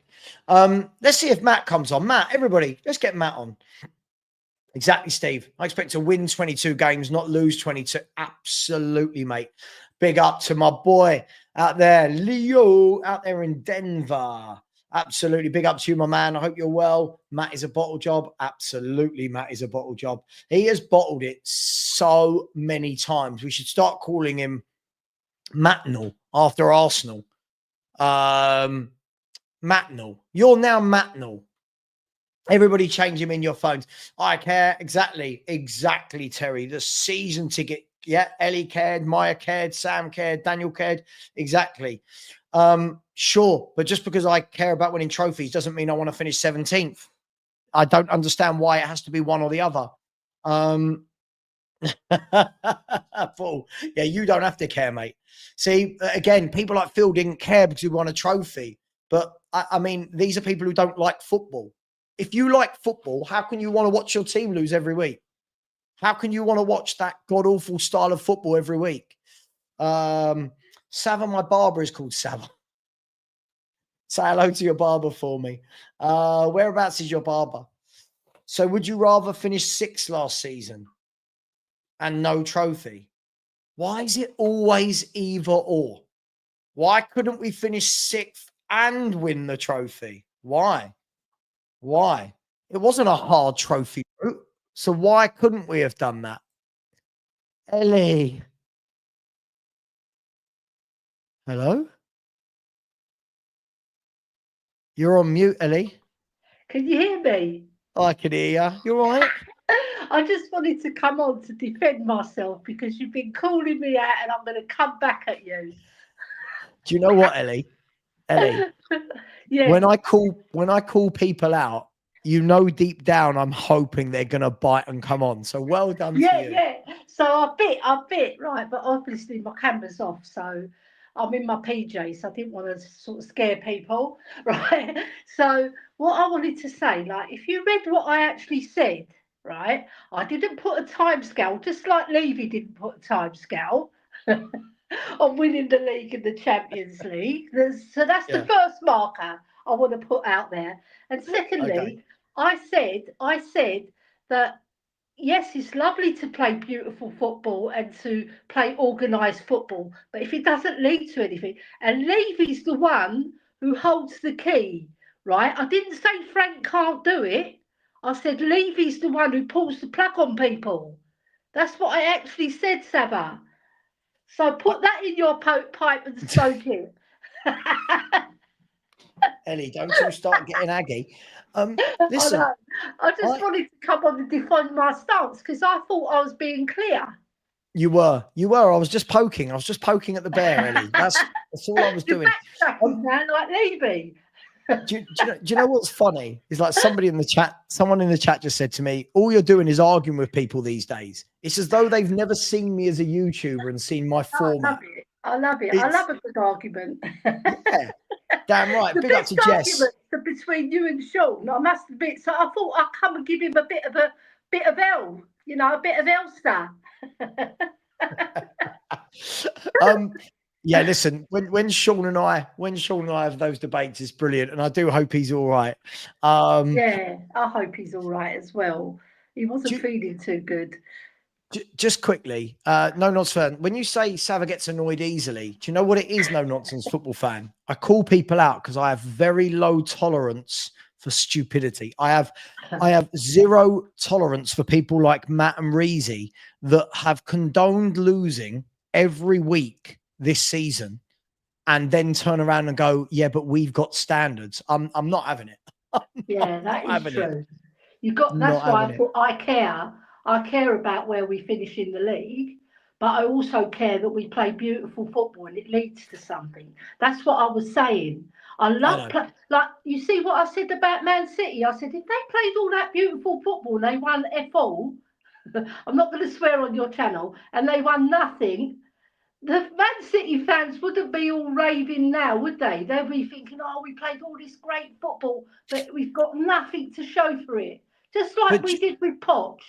We played beautiful football under Poch. But do you know what? Realistically, if you actually look at everybody who wins things, right? So if we look at all the teams that win leagues and Champions Leagues, most of them play good football. Yeah, they do. Right?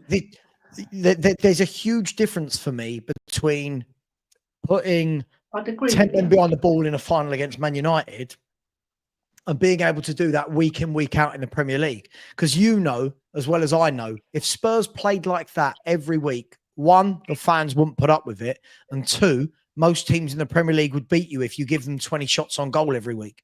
So yeah, I agree with you. But then you can caveat that with how Mourinho and Conte play, because they're winners and they don't go out all out playing beautiful football.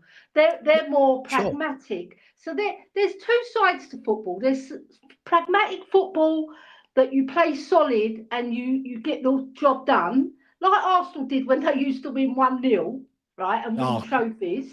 They weren't playing beautiful football, right? But I'd say on the majority, you are right, because beautiful football does lead to more trophies. It does. You take Man United, for example. They played brilliant football. But do you know what though, Ellie? It's not. See, I think this is where people are getting me wrong. I don't think it has to be brilliant football every week. By the way, no.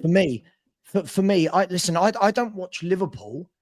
By the way, I don't think Liverpool play brilliant football. Right? Liverpool play some good football at times. When they need to dig in, they dig in. Man City have won things playing beautiful football, but not every team can do that. But my point is, when I was talking about an Eze, I just want a player in the team where when it goes to him, I get excited. Yeah. Do you know what I mean? I want to listen. Look at the greats you would have seen down the years: the Waddles, the Hoddles, the Janolas, the Ozzy Ardelis. What we want. I want to see them. I want to see some Mavericks get the ball, do something different. I don't want to watch people just pass, sideways, cut the ball back. But football's going that way, isn't it? It's quite generic. Even Man City, right? They're a fabulous team to watch. But even them, they're very well drilled. They're very well coached, right? And Pep's got them drilled to the T. Yeah, he doesn't take no prisoners, Pep. If you turn up and you haven't played well for Man City, he'll have you in the dressing room. And we've seen it, haven't we? But our club, we don't do that. We should want better. We should strive for more, right? And Levy's got to put his money where his mouth is. Really, he has to, because if he's saying he wants to win the league and win the Champions League, you can't do it with the 5 million Japanese players. I'm not saying it's not a bad signing. No signing's a bad signing until it's a bad signing. Yeah. You've got to give the boy a chance, right? So I'm willing to see those ones, but I want to see the essays, like you said. I want to see the Mavericks come in to play this beautiful football. And if Frank can coach them and Levy is patient as well, because it might take him more than 2 years. But if he pulls the plug on him, we're going to be back to square one again, aren't we? Yeah, look, I think you're absolutely right. You know, the reason why I'm not disappointed by this signing is because it was 5 million. Yeah. Right. If we'd got to August and we'd made this signing at 35, 40 million, I'd be saying the exact same thing I said about Archie Gray. I'd be saying, why have we spent that chunk of money? But 5 million to a club like Tottenham is absolutely nothing and isn't going to affect the transfers. However, Ellie, if we get to August right, and we've not signed a couple of top first team players, I'll be right in there going, what on earth are we doing? What are we signing? But at the moment, I'm not too bothered about a young Japanese centre half who, listen, Ellie, I don't know how you feel about this. We've said for years, how did Brighton find that player? How did Brentford find that player? Maybe this is our turn for that player. 5 million, we turn him into 50, 60 million, flip him over, we go again. Maybe it's our turn. Yeah, I'll get you. Because, like, Matoma came from the Japanese league, didn't he? And he's a fantastic player. He's worth about 100 million now, if you want to buy him. Depends on how much years he's got on his contract. But you're paying more than 70 million, just put that to get him. So Brighton's got a good model, but they have to start winning as well. Because you can buy all these lovely players, but if it doesn't lead to anything, obviously the fans are going to love the lovely football, aren't they? They do. Because when Brighton came down and battered us 4-1, right, all right, half of our players were drunk, but even if they weren't drunk, they still would have battered us. They would have, because their football's far superior to ours, the way they coached. I think the thing is as well, Ellie, I think it's expectations. Like when you look at Brighton, the history of Brighton and where they've come from and the size of the club and how they're run. Yeah. You know, I don't look at Brighton and go, oh my God, they must win a trophy or they failed. Now, yeah, their next step as a club is to win a trophy. But Brighton will be looking at City, Liverpool, Villa, Newcastle, Spurs, Arsenal, Chelsea. They'll be looking at in and around them, the Bournemouths, the Fulhams, the Brentfords. Not everyone can win a trophy, right? Not everyone can just keep winning trophies. There's just not enough trophies to go around. We just want to be one of those clubs that are winning. I'm not saying we're going to win every year, but I want our football to lead to something. I don't want to, like Poch, he really excited me as a coach. He was brilliant, tactician, everything.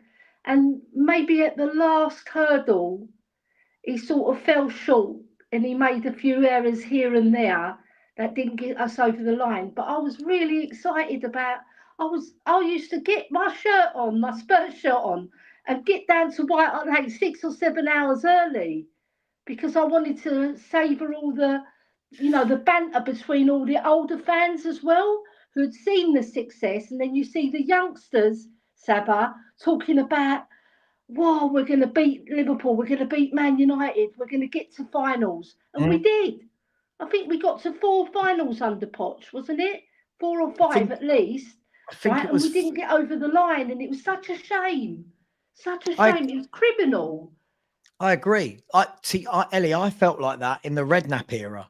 In the Redknapp era, I couldn't wait to get over to White Hart Lane. Yeah.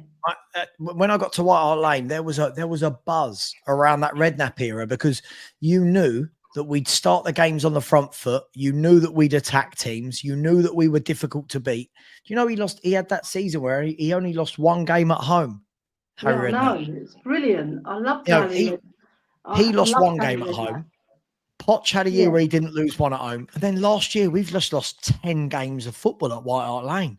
I know. Oh, that's just shocking. I stopped going. By the way, and then when we got to the European final and we sort of closed up shop and played pragmatic football, we got somewhere. So why didn't he do that in the bloody league? Why didn't? All right, we're known for our exciting football, right? But Ange didn't have the players to play that exciting football. He's not really. He's only got Maddison and Kulu. He's up and down. I love him when he's up, but when he's down, he's really Yeah. down, and he looks like two different players, Saba. So, and there's no consistency from our players either. Yeah. When you had Harry Redknapp's team, they were consistent. When you had Poch's team, they were consistent. Maybe not consistent enough to win a league, but they got close. Under Poch, they were very close. Second twice, I think, on third once. So it's just, I just want to see exciting football and brilliant Look, players come, and not just your 5 million Japanese signings, like you said. Bring in the ready-made players. Bring yeah, of in course. the spine of the team has to be better. And I'll say it now, I think we need a new goalkeeper. I really do. Because Vicario, he's not commanding enough in his box, and he flaps at the ball. Yes, he's a brilliant shot. I've had so many chats with people about this, especially Dan on his show. Big up Dan, by the way, because he wasn't feeling too well either. But because we were going to do a show this morning and then we called it off. But yeah, I just think we need a new goalie as well. Someone who's commanding, like Martinez, or someone who's big and commanding, who can control the box.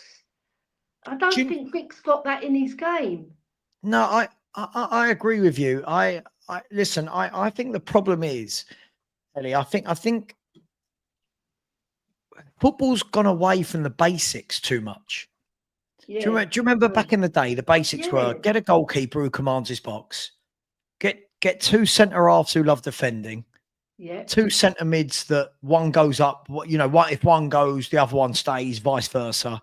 Get wingers who cross the ball. Get a big man and a little man who score goals.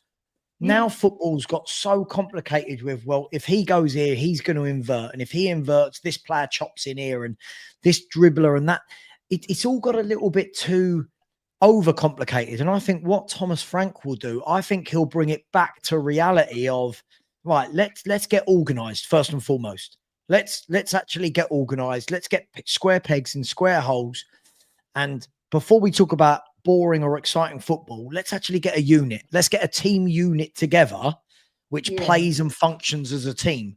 Then you can start putting all your trimmings on. The problem is Ange came in, and Ange, listen, whether he's a revolutionist, whether he's a maverick, he tries to walk. Sorry, he tries to run before he can even crawl. He's like, we're going to do this. And it's like, whoa. hang on. How about you coach the back four first? Do you know what I mean? And he tried to evolve everything so quickly that you could see the players didn't understand what he wanted, Ellie. Yeah. It was that, and I think that would have been the same at Man City. I think that would have been the same at Liverpool. He's asking players to do too much, too many gaps, and to play his style of play, everything's got to be perfect. Like everything's got to be perfect. To flip it back to Frank, right? I was looking at his stats, how he upskills players, not just upskills them in, you know, the way they play, but the actual end product of it, right? And I looked at Damsgaard's stats. He had 2 assists, and last season I can't remember how many goals he scored. I think it was 10 or 11, and he assisted, I think, more or less nearly the same, 7 or 8. I'm not I'll bring it sure. up. I can't remember them, but I know you look at all the players that he's upskilled. You see Vissa, what he started with and what he's finished on now, 19 goals and 11 assists, I think. Or no, 19 goals and 7 assists. So like he upskills players in their end product as well, which I like, because He got end product. 11 assists. He got Yeah, 11 you assists, see? Damsgaard. And then the first season, I think he got 2 assists. Yeah. You see, so he went from 2 assists to 11. That's brilliant. Yeah. You know, Yeah. to upskill somebody like that. And you can see the way Damsgaard's so confident on the ball now. right? And I heard other people saying, "Oh, he's a good coach, but all this skilling of players is overrated." No, it ain't. If he's upskilling players up to that level and getting them to do that end product, that bodes well for us because we've got players who underperformed last season, right? They underperformed what they were doing before, right? Yeah. We downskilled them rather than upskilled them. So I'm excited to see what he can do, and I really do hope that he's successful and that Levy doesn't pull the plug on him because you need to give coaches. What was it? Klopp took 4 years to win his first trophy, and that was against. Was it against us that he won his first trophy? I think it was 4 years, wasn't it? Yeah, it was 3 or 4. Yeah, because he got to two Yeah, finals in his first year. What yeah, I would that's say, right. Ellie, what I would say is that the coaches, sorry, the managers that I've enjoyed the most at Tottenham in the last 20 odd years have Mm, all been coaches, yeah, right?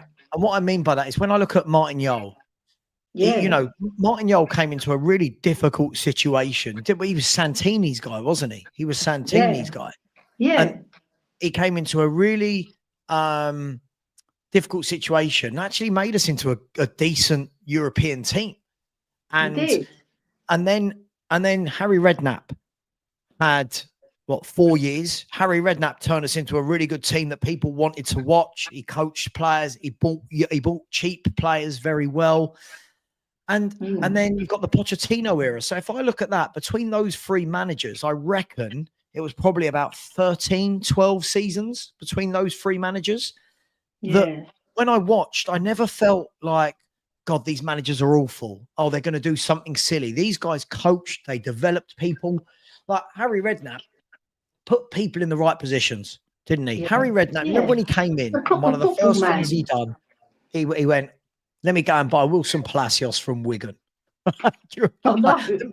Let me go and buy Wilson Palacios, right? And we're all going, what on earth is this? He stuck Wilson Palacios in midfield. Suddenly it was like, oh, we're hard to beat. We've got a Yeah. DM. He went and got Jermaine Defoe as a goal scorer. All these sorts of Mm, things. And that's what I like when Poch was here as well. Poch realised, right, what do I need? I need Wanyama.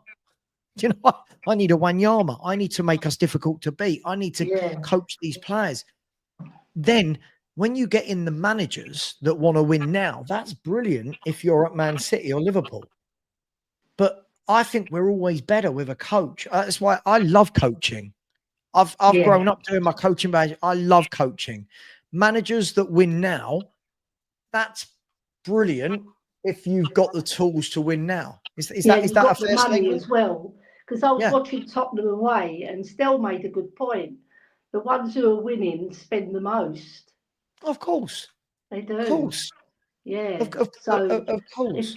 I've, but the thing is, Ellie, is I think what we want to what I want to see more than anything, I want to see progress. So yeah, I'm not going to look at a manager and go, oh my God, you didn't win a trophy in year one.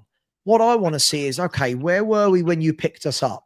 All right. So this guy's picking us up in 17th. All right. mm, This guy's picking us up with a defense that can't stop letting in goals. This guy's picking us up with a midfield that is non existent. Right. And this guy's picking up a striker who hasn't even managed to get 10 league goals. So this yeah, guy, for me, what I want to see is in year one, put a defense together that works, make the midfield function, get the striker scoring goals, like basics. Let's get back to some basics. Then yeah, kick on. That's what I think we need to see in year one. But the trophy narrative has now taken away. Um, the trophy narrative has taken away from what coaches do now because everyone yeah. expects to win immediately, and it's just not that simple. Do you know what though? What makes me laugh, right? Ange has got his coaching badges, but he's also got his stubbornness and his style of football, right? So he took over a team that was finished eighth. It had no Europe. We had no European football, right? I've heard him say this as well, right? We had no European football, right? We weren't a mess, but we weren't. We had that Conte rant, and then we went downhill. Then we got Stellini and Mason, and it was a bit of a mess at the end, but we only finished 8th because Conte done that rant. If he'd stayed, we probably would have finished 4th. We Yeah, would yeah. have probably. I would Agreed. say, I'd Agreed. predict it, right? So he took over a team that had some really good players, right? So it wasn't like he was coming into a shit show. He got 5th, but he threw it all away because, like I've heard Mark Cousins say this. The team that won their 8 matches and drew 2, 26 out of 30, making a Premiership record, Seba, right, and only finishing 5th. That's a disgrace. I agree with him. It is. We should have finished. Yeah. And Ellie, what made that season dreadful? When people go, "Oh, he finished 5th in his first year," what Yeah. makes that season dreadful is the team that finished above them in full, Villa, also played an extra 17 games in Europe that season. Yeah. See, so they had all that added pressure. But put that aside, right? So he finished 5th, right? We can't change what Villa did. It's what we do, right? So finish 5th. You'd think, right? The club would see that and think, right, we're in the Europa Cup. We can get Champions League now, right? So I think I agree with Stell as well. I think they made an agreement. They said go for the Europa Cup, forget the league. I just think they think, when we didn't have a chance of finishing 4th, that's what I mean, or even 6th to get Europa again. I think, right, put all your eggs in one basket, go for that.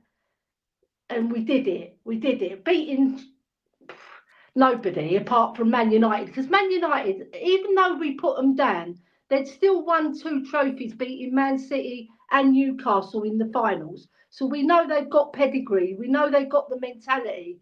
But they're not as they're the worst Man United team. Nobody can deny that. All right. But we beat them on the day, and it was a shit game, and we beat Yeah. them, and we got the Champions League. And then Levy's done the right thing. He has done the right thing. I'm not arguing with that because I was always Ange out because I like playing good football. I don't like seeing this suicidal football. It makes you pull your hair out. And how many times have I sworn at the telly and broken things because I'm fed up of watching that shit football? It was total pants. And then Yeah. we do silly things as well. You call our fans silly. Our bloody club owners are silly. We get Werner on loan twice, not the once, twice. But Wasn't once enough.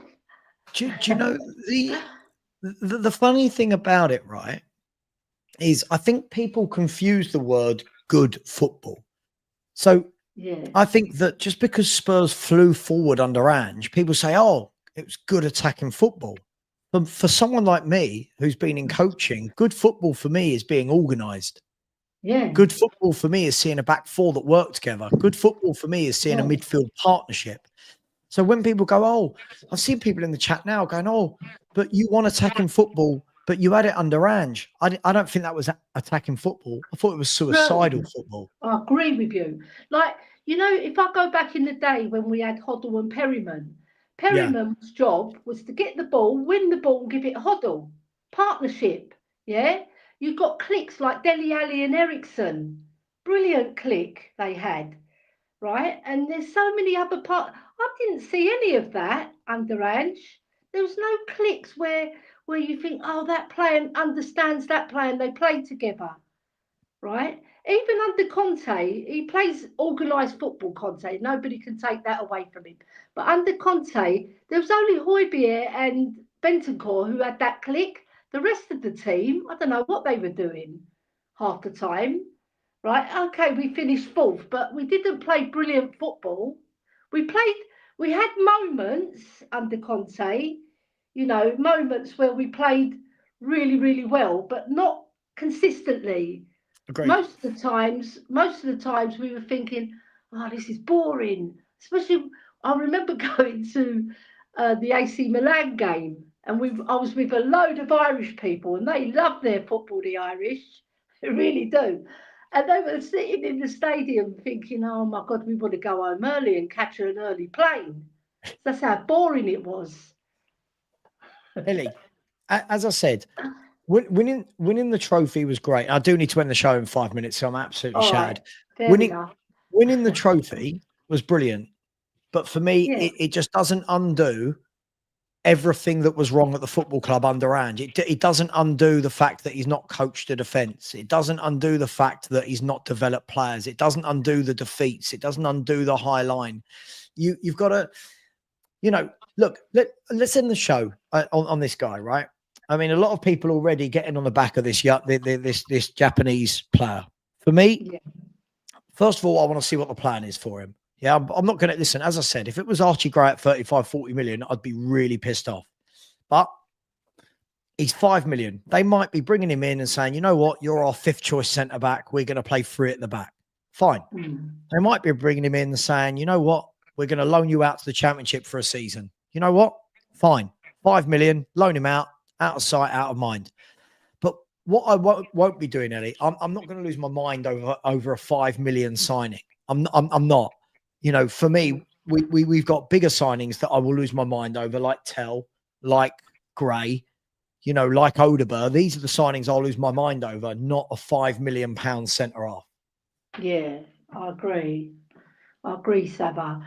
Because even that, we've got to give the boy a chance as well. If he does get into our first team, it's because he's impressed Frank on the training ground. Sure. Yeah, and he'll look at him, because he's a coach, he's going to see what can he bring, what flavours can he bring to our team. And if he's better than the others and he's got the right attitude and he wants to, impress the gaffer by working hard on the training ground, and he gets his chance, he's got to take his chance like any other player. Don't matter if you cost 55, 60 million, if you cost 5 million. If you're on playing in that first 11, you've got to prove yourself. I completely agree. I think that's a really good point. If this boy starts the first game of the season, it will be because he's impressed Frank in training. And if that happens, that's on Frank. That's on Frank saying, I think you're ready to play. But what we've got to remember is, I said earlier, we've got 8 centre-halves, Ellie. But that can quickly flip to only having 2. And what I mean by that is, when you look at the 4 senior centre-halves that we've got, 5 senior centre-halves that you've got Van der Ven and Romero, who are massively injury prone. Right? You've got Dragashin, who's out until October, November, whatever that he's out till. Danso's the fit one. And then you've got Ben Davis, who maybe he's staying, maybe he's going to Wrexham. I don't know. After that, you've got Vuskovic, Phillips, and Dorrington, who I think will all be sold or back out on loan. I don't think Vuskovic will be sold, but I think they'll all be out on loan or sold. Yeah. Suddenly now you've got Danso, who's a fit centre-half, Van der Ven and Romero. So, do you know what I mean? I get trouble. So I get what they're doing, and maybe, as I said, what I can't do is be a hypocrite. I can't say I think it's brilliant when Brentford or Brighton find a 5 million gem and flip him, right? Brighton signed Matoma from the same club that we've signed Takai from, right? They signed him for 3 million, and now look, he might be on his way to Bayern Munich. Yeah. Right. So in 2 years, this guy, what's the worst that happens? We spent 5 million. The worst that happens is you get what? 10 million back for him. And the best that happens is you get 50, 60, 70 million. I'm comfortable with it because I don't think it affects our transfer budget. And Matoma has benefited from having 3 really good coaches while he's been there, because he had Potter, and I think De Zerbi took over, who's a really good coach. Yeah, he's coached Marseille to second in the La Ligue, in Ligue 1, in France. And then you've got the Herzler, who's a fantastic coach. He's really held his own this season. Just missing out on Europe. It's unlucky for him because I think he deserved a spot in Europe. Yeah. I think they make conference? No, it's Nottingham Forest who made the Conference League, isn't it? Forest made the Conference League. Brighton got 8th, didn't they? Yeah. I think the key thing is, Ellie, is I think we're all guessing why we know he's been bought, right? And I think what we're looking into is, I get it, right? It's we're all pissed off with something over here on the left. So we're going to take it out on what's happening over here on the right. Because if we actually all take a step back, Ellie, right? I think we're all grown up and adult enough to know that this signing has got nothing to do with the main transfer budget and the signings that we're going to do, right? Yeah. Let's be brutally honest. This guy coming in at £5 million as a 20-year-old centre back isn't going to have anything to do with whether we sign Kudus, Eze, Semenyo, whoever it may be. So when Alex is saying, Sav, didn't I tell you when everybody got excited again after we sacked Ange? I said this summer will be another underwhelming one. Then people rebutted it with no, Levy will keep doing the right thing. But again, the problem with when we hear things like that, Ellie, is people are saying that on the 24th of June before our financial year has even started. Yeah. Like we've made good on the 2 loans we had and signed a £5 million kid. And already people like that are going, didn't I tell you? Didn't I tell you? So what are people like Alex going to say? What if we sign an Eze? If we sign an Eze, what do these people then do? Do we really think that Levy, Frank and that they've had their conversations, right? And he said, right, all I'm giving you for Champions League football is kids. I don't believe it at all, Ellie. I don't believe that one bit. Do you mentioned earlier that we haven't made a bid for Mbomo. Is that true? Because everywhere I look is that we've made a bid for him. All I know is, Ellie, if you go to all of the reputable sources, yeah, right. So if you look tonight, Ornstein, Romano, and Plettenberg all tonight have said Brentford with Man United with another bid, official bid. Yeah. Not one of them has ever reported that Tottenham have made a bid for Mbuemo, and they would know. It's all a smokescreen, right? Yeah, I'll get you. I think it's a smokescreen to get more money from United. I subscribe to Romano. I look at what he said, but I just thought we'd made a bid, but obviously we haven't then. Well, I've not seen that we've had any official bid. I think the thing is, there are people who have good reputations out there in the market. I've not seen anyone with a good reputation actually say Tottenham have had a bid. Sky Sports said that Tottenham have entered talks, and then you just got loads of people going, oh, it's 70 million, it's 65. I've said all along, I don't think Mbuemo was ever coming to Tottenham. No. Said it before, Man U are a bigger club. Man U will pay bigger wages, and he's a Man United fan. Yeah, for me, it's written all over the cards that he's going to Man United. So I was saying we should go for Vissa because I love Vissa. He reminds me a lot of like Garth Crooks. He's like a little fox in the box, and he'll be great for us. I think he's only 28. He's at his peak, right? So if we can't get him, or the other one I like is Semenyo because I've watched him loads, not live because I don't go to Bournemouth, but I've watched Bournemouth games from the start to the finish. Not just highlight reels can be very deceptive because I watched one of Archie Gray and he looked like bloody Glenn Hoddle. I'm not quite like Glenn Hoddle, but he was doing pinning passes for Leeds. And he is, according to Lubo. Right, but highlight reels could be very, very deceptive. So I like watching the game from start to finish, right? And I like what I see of Semenyo. If we're not going to get Mbomo, go for Semenyo, go for Vissa, get Eze, that would be perfect, and then get that Paulinho. But those 4 signings, I'd love to see at Spurs. They'd be brilliant. Do you know what? I think this is the thing.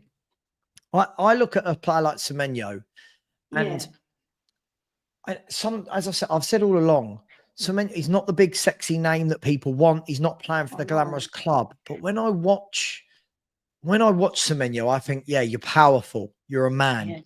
Yeah. You know, and I've seen that he's won more duels against fullbacks than any other player in the league this year. Right? I want that. I'm good on stats as well. I love stats, but stats and the eye, eye test. Yeah, of course. Yeah. Of course. I'd love Semenyo. I think I was talking earlier with someone said, imagine if you had Semenyo on the right with his direct running and power. You got Eze floating off the left into the middle with his maverick ability, and you've got James Maddison being allowed to play as a playmaker, and they're all behind Solanke, who's staying up front. Suddenly, it looked like a total different team. Of course. And now all of a sudden, the fences are worried about us. Well, we'll win matches with a breeze. Right, I think if we had Vissa in the box as well, Semenyo and Vissa be a brilliant combination. Because I think Solanke, I don't like the big cumbersome number 9. I like the fox in the box. That's why I like Keane and Agreed. Defoe. They're mobile strikers. Keane lacked a bit of pace, but what he lacked in that, he made up with clever Oh, he was IQ. Yeah, in front quality of goal. footballer. Quality Yeah, footballer. quality See, footballer. Yeah, and I Defoe, would. he was something else. He was even better than Robbie Keane. I know a lot of Irish fans. If you've tuned in, sorry about that, but I think Defoe was my favourite out of all the strikers we've had. Apart from Berbatov, because I loved Berbatov. In that 2 years, I was so excited. I was like a little girl again watching football because do, he you, was fantastic. do you know what? I'll make you right, Ellie, on the Vissa thing. See, I think Yeah, all of this, it must be on Buemo. I've never thought it would be. For yeah, me, if I'm going back to Bournemouth, I'm going for their centre forward. I'm going in and saying, yeah, right, how much do you want for Vissa? Because we've seen Vissa's development under yeah, Frank. We've seen what he can do under Frank. But again, imagine you've got Vissa, you've got Madison, you've got Eze. Now all of a sudden we've got quick, skillful players, you've got playmakers, you've got goal yeah. scorers, and it gives a little bit more of a, hey, we're dangerous. At the moment, it's all been very one-dimensional. Get to the byline, pull it back. So Mm. look, I am going to leave it there, Ellie, because Okay. I'm absolutely exhausted. I've loved you Yeah, coming on. It's been too long. yeah. It's been too long, Ellie. Next time I'll have my camera on, but it's a bit late now. But just to finish off, I think Semenyo would be a better signing than Kudos because firstly, he's more consistent. He's got more end product. There's similar players in build and like being proper men, but I just Mhm. think Semenyo's got that edge, I, I, and I he's feel, I got more feel, discipline as well. yeah. I think what Kudos would give you would be more moments of magic. But you're Yeah, right. I think Semenyo gives you the more. He's given you a 7.5 every week out of 10. Does the yeah, job, tracks back, works hard. Yeah. Listen, yeah, I don't disagree with you. I'd love Semenyo. I think he's a good footballer that's being yeah. looked down upon by our fan base. Yeah, no, shouldn't look down on Semenyo. He's a very good player. Everybody out there, let's get Semenyo over the line. Let's get Eze. I hope all these rumours about Eze are not. They're coming from the official sources, aren't they? That we're in for him. Listen, they seem to be picking up a lot of noise. As I said, what I heard the other day from somebody is that, and this is via a phone call with somebody, is that Tottenham are going to get the deal done in early July. Yeah, good. I, Come I, on. I, I don't know. Listen, you know what it's like. Sometimes you get told things and they come true. Other times you get told things and it's like, oh, what happened to that? Well, things change in football, right? Things change. But I'm gonna make you laugh now because Eze QPR gave him his big break because everybody was rejecting him. Arsenal rejected him. yeah, Sunderland, he yeah. had so many trials. Everybody was rejecting him, and QPR took him under his wing. So my husband said to me, "If he comes to Spurs, I want 2 dinners a night." Brilliant. That's the Listen, transfer fee. he's he's done brilliantly. He's done brilliantly Yeah, as but a lot of rejection. yeah, A lot of rejection in football to make it through to being an England international. yeah. Um, but he's just my type of player. He's just that street Lovely. footballer that gets the Class. ball. And I just, yeah. Listen, Do you know hope. all the best footballers, just before you sign off, all the best footballers make time for themselves on the ball. Mm, Yeah. When they've got the ball, they're just class. They receive the ball, they've got the touch, and they've got all the time to pick out a pass. And they know what to do with the ball. Their decision making is fabulous. And that's what Eze's got. mm. I love him. I think he's a brilliant footballer. I think he's great. I think he's great. Listen, Yeah. let's hope All so. right. I think the fan base needs someone like that to unite us all. But big up, big up to Jess as well in the chat. Big up to Yeah. Sue And Smith, Sue Smith, Alan brilliant. Shepherd. Yeah, Nice to Eze's see from. women in the chat. Yeah, listen, absolutely, absolutely. Yeah. Um, But again, Alex, the problem with this, mate, is everything you say is so negative. It's unreal. Like, even if we sign Eze anytime soon, you just know we're signing a bunch of unknown children after that. It's like he's doing it because he wants to come on and make us go to 2 o'clock in the morning. It's just like the problem is, you know why, Ellie? Listen, I can see people like Alex a mile off, right? The problem is because they live, the only conversation they have is how shit Daniel Levy is as a chairman. If Daniel Levy goes and gets Eze, rather than turning around and saying, hang on, he's done what I said he wouldn't, they'll already be bashing him for something in the future. And that's where I think the whole Daniel Levy thing is wrong. Listen, if we get to the end of the summer and he hasn't bought any first-team footballers, I will be firmly on his back. You know I will, Ellie. You're going to spark Lubo to come on in a minute. But with his on the 24th, 7-point manifesto. The 24th of June, and already going, well, even if he signs Eze, I mean, there shouldn't be any negative. There shouldn't be any negative to if he signs Eze. If he signs Eze, thank you very much. That's what we need. I just feel like there's nothing that people can do. There's nothing that Daniel Levy will be able to do for some of these people. But hey, listen, Ellie, thank you for coming on. Okay, thank you very much for having me on. I appreciate that. You're more than welcome. More than welcome. Just before I end the show, a big up to Phil Coys, who said, great football chat, Sarah and Ellie. Hit the like. Thank you, Phil. Always enjoy my football chats with Ellie. Thank you very much. And Ellie is, of course, one of the people invited to the FHTV barbecue. Guys, girls, take care. I'll be back. I'm not back for a 10 a.m. show. I'm back tomorrow at 1 p.m. With George from Do Rag Diaries. George and I are going to be on my channel tomorrow at 1 p.m. So join me then. Thank you very much. Please smash the like button on the way out. Please subscribe as well, as we are now edging. We're 336 away from 19,000. So take care. Much love. And as always, come on, you Spurs.